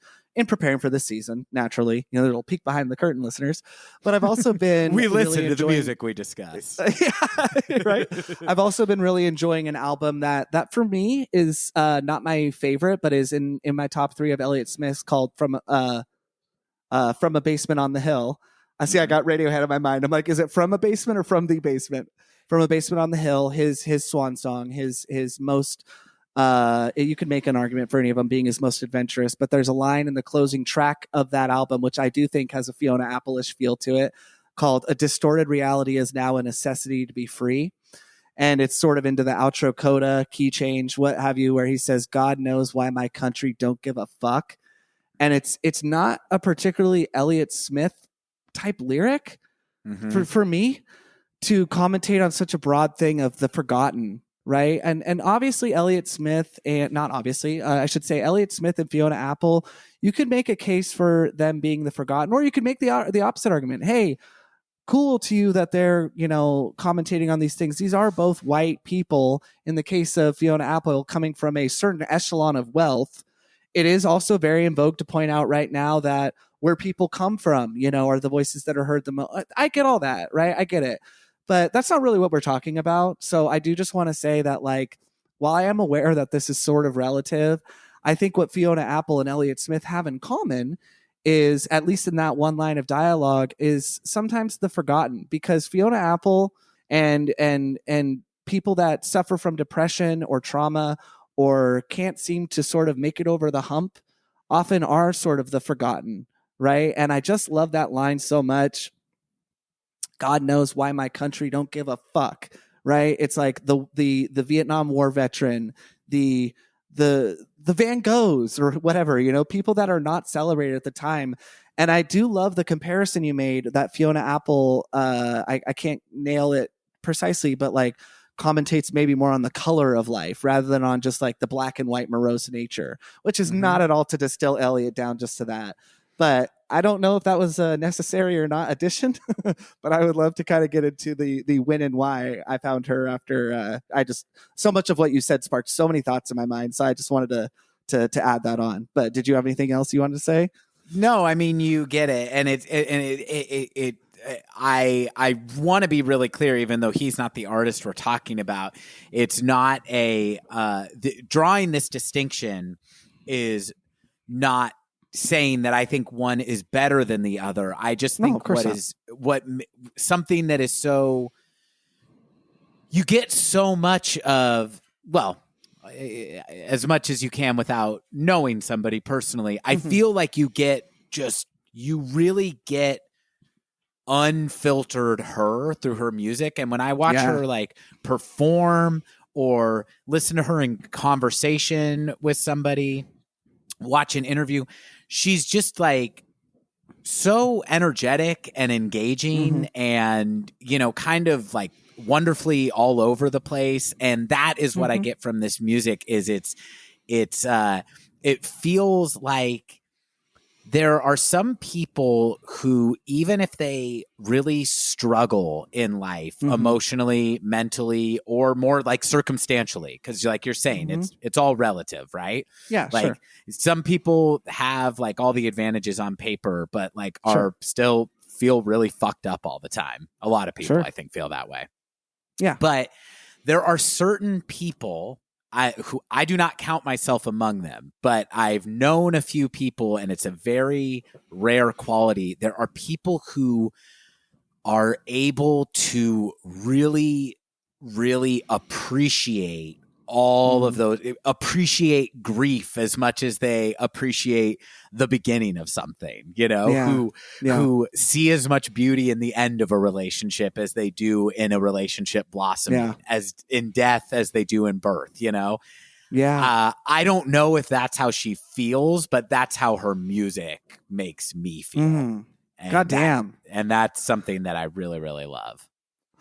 Oh, I love that. Well, I mean, gosh, just in the interest of time, I think you said back a couple minutes ago, though, like that when her music really imprinted upon you was in your early 20s. You know, I had a very similar experience. You know, I think I mentioned it in our closing out of the Radiohead season, that our mother had the album Tidal on compact disc which is something I want to dig into a little bit deeper when we discuss that album, rather. Just sort of the cool nature of that, and not really something that I see fitting in, given a lot of the other kind of music. But we'll talk about that later.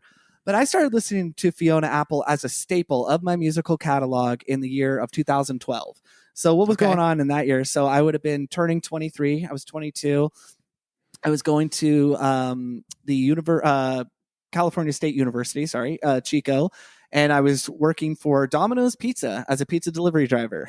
And this is an interesting detail because, Spotify was definitely something that I could afford and later subscribe to, but Pandora was what I was rocking in the car along with podcasts. But this was sort of the last gasp of musical variety, whether I wanted it or not.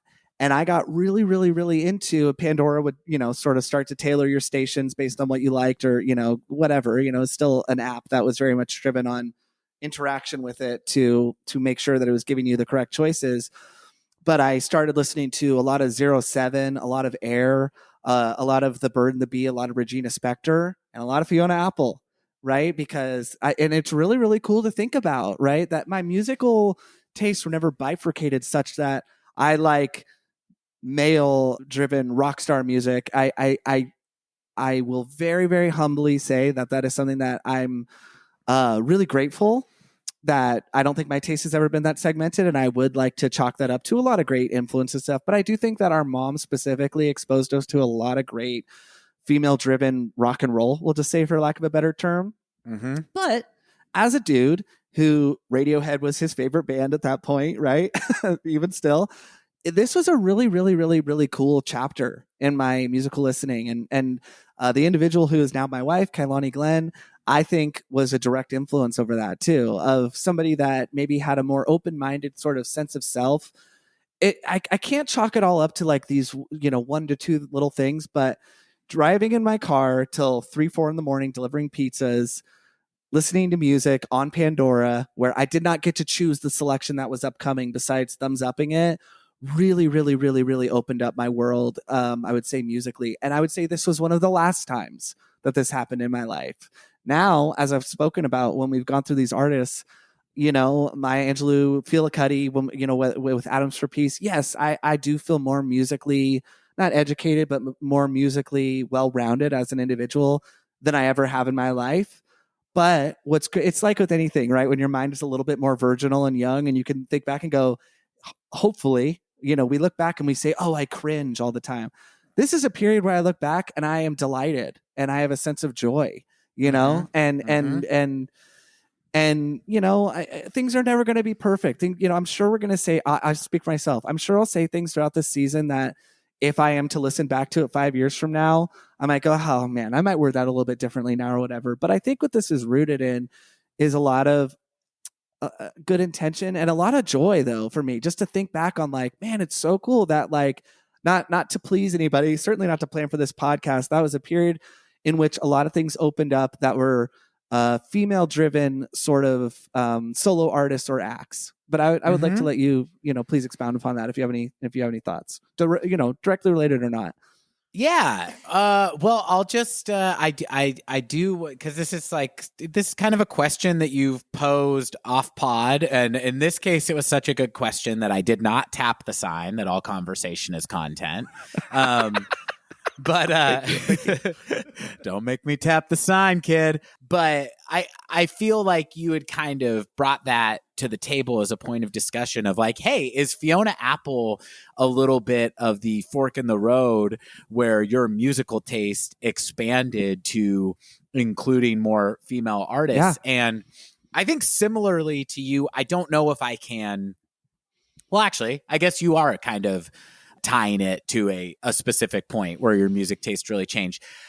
Mine is kind of a qualified yes also, because I know that since the time Fiona Apple came fully on my radar as something that was a part of my adult musical taste, I can't really think of who were my really important female fronted or female solo musicians up till that point.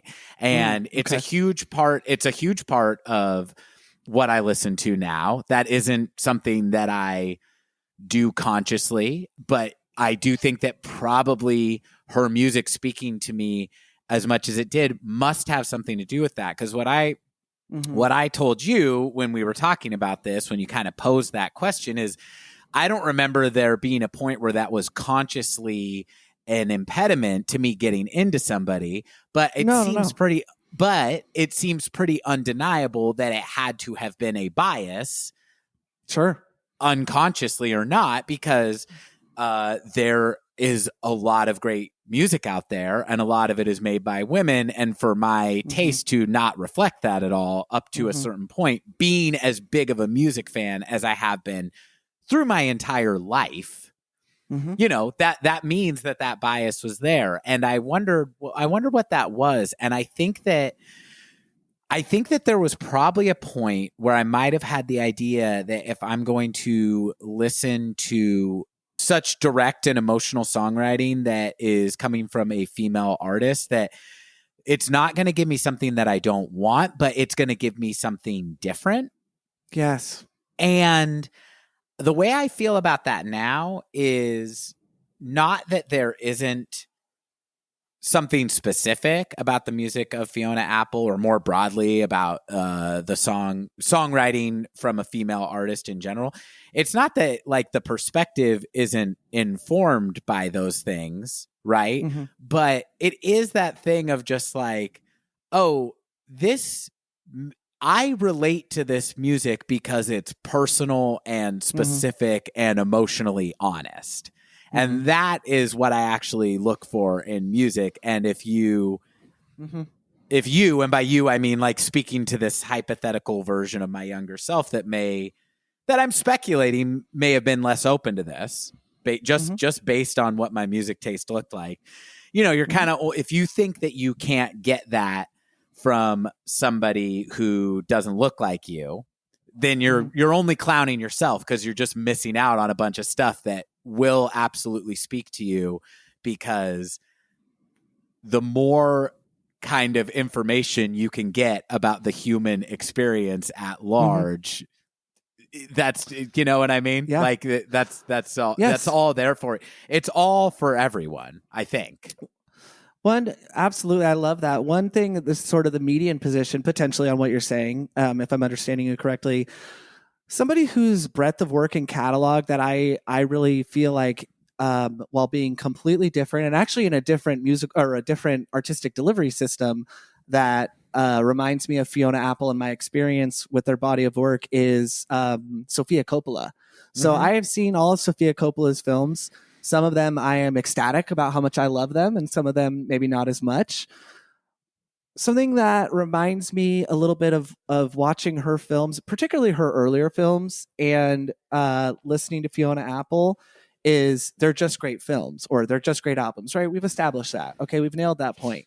However, I think in films like The Virgin Suicides, or even more recently, The Beguiled, there's something that is so unique about the feelings they give me, in that it's particular. And now I'm talking about Sofia Coppola, but in something like The Virgin Suicides, the exploration of sort of the sacredness of female virginity and how difficult it is to, and this is just a read on the film. I don't know that this is what the film is about, but just sort of the fragile nature of being a beautiful young woman in a family with very strict rules, and in a society that is so contradictory with what we're impressing upon women to be, whether it's sexualized or desexualized or this or that.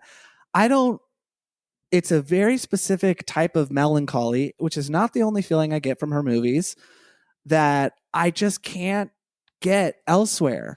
And so I do think there is something to positive segmentation or identifying those feelings that are very, very unique that the artist is giving you, then also sort of getting rid of that. So it's a very interesting dichotomy, right? Like the amount of female directors that I like will often, when I like, listeners have noticed, it's not hard for me to reference Kubrick, Spielberg, Scorsese, whomever, right?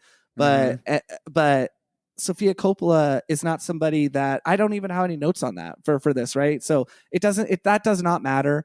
But I'm just trying to say that, like, I think it's important to put things on an even plane, but then also not totally forget the uniqueness of that delivery system of a female perspective. And I think, at least as a man, I think that's really, really important. And I love that comparison that I just made, because it's like, at the end of the day, they're just great movies. And in her case too, Sofia Coppola, that's a hell of a name to live up to, of her father, right? Mm-hmm. And I think she's absolutely done that and separated herself as unique.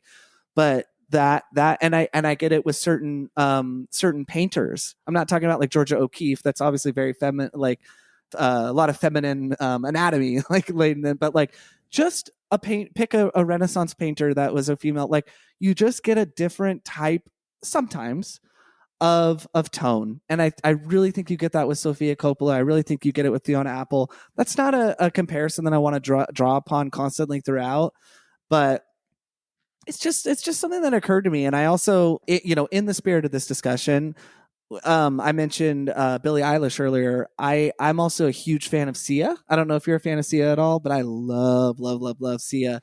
And I don't really. I'm not sure. I don't know any songs other than Chandelier, I don't think. Oh man! Well, she did a solo album. She did an album, her 2009 album, with the guitar player of The Stroke, Nick Valencia, called "We Are Born," that I would love to recommend to you. That I think has a lot of Fiona Apple influence in sort of her vocal rhythm.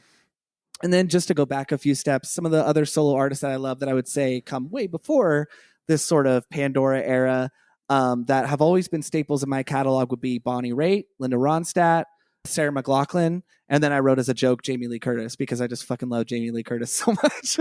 She's not a rock and roll musician, but that was a little bit. I have way more on that we might get into in a future episode. That was a little bit of a ham-fisted addition there. We can cut that, Walker, if you like, but that concludes sort of all the things that I wanted to get out up front on this opening episode for me personally. Yeah, that's great. I think we can wrap it up. I feel like just so it doesn't drive anyone crazy, we were both supposed to say when we kind of first got into Fiona Apple, and I've referenced it obliquely, but I will just say, like Zach, this is somebody whose career I have been aware of since she came on the scene. Zach and I are the perfect age to have been around for Fiona Apple's debut. Now, the way it actually went for me is Criminal and Shadowboxer were big hits from the album that we're going to discuss next episode. I loved both those songs. I did not remember that our mother owned the CD, but my memory of them is them constantly playing on the Sacramento alternative radio station 100.5 The Zone, which would play a lot of kind of, I guess, what we would call like alternative rock, but with a focus on the more kind of contemporary, softer side of that, right? Yeah. So, you are getting your like Matchbox 20s and things like that, but you're also getting a lot of Sarah McLachlan, Tracy Chapman, Fiona Apple, Natalie Imbruglia. I'm only listing female artists, not really on purpose. I'm just trying to think of what, Dave Matthews Band. Dave Matthews Band. On me, honking, but a little bit stronger. Through the window and I stare as you wear nothing, but you wear it so well. Tied up and twisted. I wish he would write. Come on, grind into my dick. I wish he wouldn't. Gross. I wish he would not like freestyle like that. It's just like it's okay to rhyme, buddy. In any case, that kind of radio station. Like if you grew up in the '90s, you're familiar with like kind of the palette of like soft alternative radio rock that was available. And I remember loving those songs. I remember being real happy whenever they came on. Kind of lost track of her. I know all her albums very well. I'm happy to say there are none that I'll be kind of discovering for the first time as we listen to this. But it wasn't until 2005 that Extraordinary Machine, her third album, came out. Quite a lengthy gap between her second and third. The second one is Win the Pawn. Very excited to get into that one. But right? Yes, was not aware of that one until later. But and that is when she really impacted me as like a songwriter whose work was very important to me, and I followed her career ever since. My memories to that one are 2005. Had just moved to the Bay Area with my girlfriend at the time, and she had Extraordinary Machine on CD, and so I just remember it getting played a lot in the car, singing along to all those songs, really, really loving it. It really connecting with me on an emotional level. And then since then, it's just been a matter of following the albums as they came out. It's only been the Idler Wheel and the much more recent Fetch the Bolt Cutters, but those have been anticipated ahead of their release by me and enjoyed immediately upon their release. When the Pawn was one that I went back to and discovered probably around when the Idler Wheel came out. And now I'm all of them are in some kind of rotation for me. I have all of them on vinyl except for Extraordinary Machine. It was when I last checked was out of print, and so it has become very expensive to get on vinyl, and I do not own that one. But that's my trajectory with terms of my actual discovery of her as an artist, and I'm really excited to dig into each one of these individually and kind of see how they resonate now, what they mean to me now, what's aged amazingly about them, what maybe hasn't. It's going to be a really fun process of discovery. Even though I've listened to these albums a lot over the years, I'm absolutely positive there's going to be a lot new to discover here. Oh man, I couldn't have said that any better. I did just want to, and I had this written down. I can't believe I forgot to say it, but I'm sure that I said something previously worth cutting in favor of this. So like I said before, my journey of rediscovery culminated in 2012 when I went, oh my God, I know this name. I know this artist, but, really, really, really got into her discography, which coincided directly with, I think the truncated version of the 2012 album is the Idler Wheel. I don't know the full name. Okay, yes. So that makes sense, right? As to maybe why she was coming up on Pandora more frequently. I love that, right? I was the beneficiary of that. So Fiona Apple became somebody that I love from 2012 up through now. But Fetch the Bolt Cutters, I want to say it was a February or March release of 2020, and I know it was a very lauded and revered album. I listened to that album similarly to Radiohead, to where it's like I couldn't have become more of a Radiohead fan in my mind at that point. But in 2020, Fetch the Bolt Cutters was the album I listened to the most that year. So as much as I was a huge fan of hers, and that's, many, many episodes away, but yeah, my kind of journey was like this artist. I was not a huge fan when the Pawn came out. I was too young and my musical awareness was quite limited. So to sort of have her reawaken in 2012, become a staple, become familiar with her albums, very familiar, I would say. And then in 2020 to have my number one album of that year be Fetch the Bolt Cutters was a really, really, really cool experience. But yeah, that's all I wanted to add as far as my sort of timeline. Totally. And I mean, I think it's not surprising that as somebody who was aware of her, because her debut as a artist was very high profile, just the fact that these were songs that got heavy radio play. Oh yeah. But I think that I will say that I think her second album is quite a pivot away from everything that is commercial about her first album. And you get to see the whole face, not just the eyes. Yes, and you get to see a lot more of the whole person, kind of warts and all on that one. Touché. So I think the fact that it came out in 1999 and Zach and I were, young boys and not hipster deep cut music enthusiasts, it's not surprising we missed that. For me, I think that Extraordinary Machine, I was at the perfect age, and Fiona Apple's kind of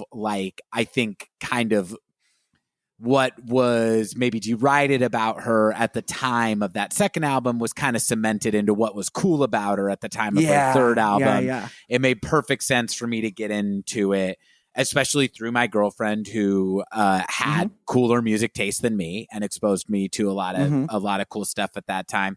And I'd say you being a few years younger than me, it makes sense that 2012 for that to be kind of the same track for you to get into it. I think that we're obviously starting to get into talk about the music specifically, which means we need to put a pin in this and come back to you all next week to talk about the album itself. I'm so excited to do this. Anything else you want to say about this season, Zach, before we No, I sign out? I could feel the juices flowing. Like, I mean, I think I had such a great time coming back together. But yeah, I'm just getting excited, just saying the album names and stuff like that, and thinking about. So I think this is a great place to stop. It's going to be so fun to talk about the actual music. I can't wait to listen to this stuff and talk about it. It's going to be great.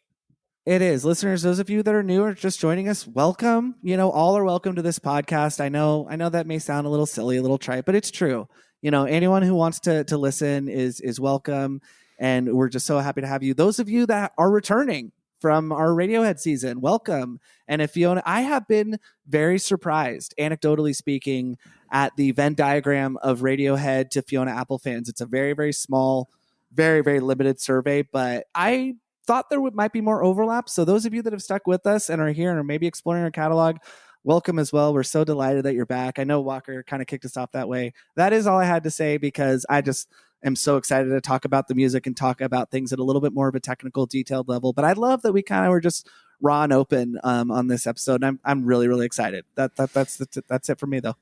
And dialogue with us, listeners. Let us know, if there is a specific aspect to Fiona Apple's music or something that she's recorded that is more obscure that you think we might have missed, or, just something about her career that you'd like. I think that, when you're doing a podcast, what I found out when you talk about something that is really meaningful to a lot of people, there's no way to cover every single aspect that's important to every single fan. But I would be very interested in hearing from listeners on this artist, just about, kind of what it means to you. And if we can fold that into our discussion, we will definitely do our best. We're really doing our darndest to research the heck out of this and to come to it with some knowledge, but I'd still be curious about what you think we might be missing or what it's meant to you.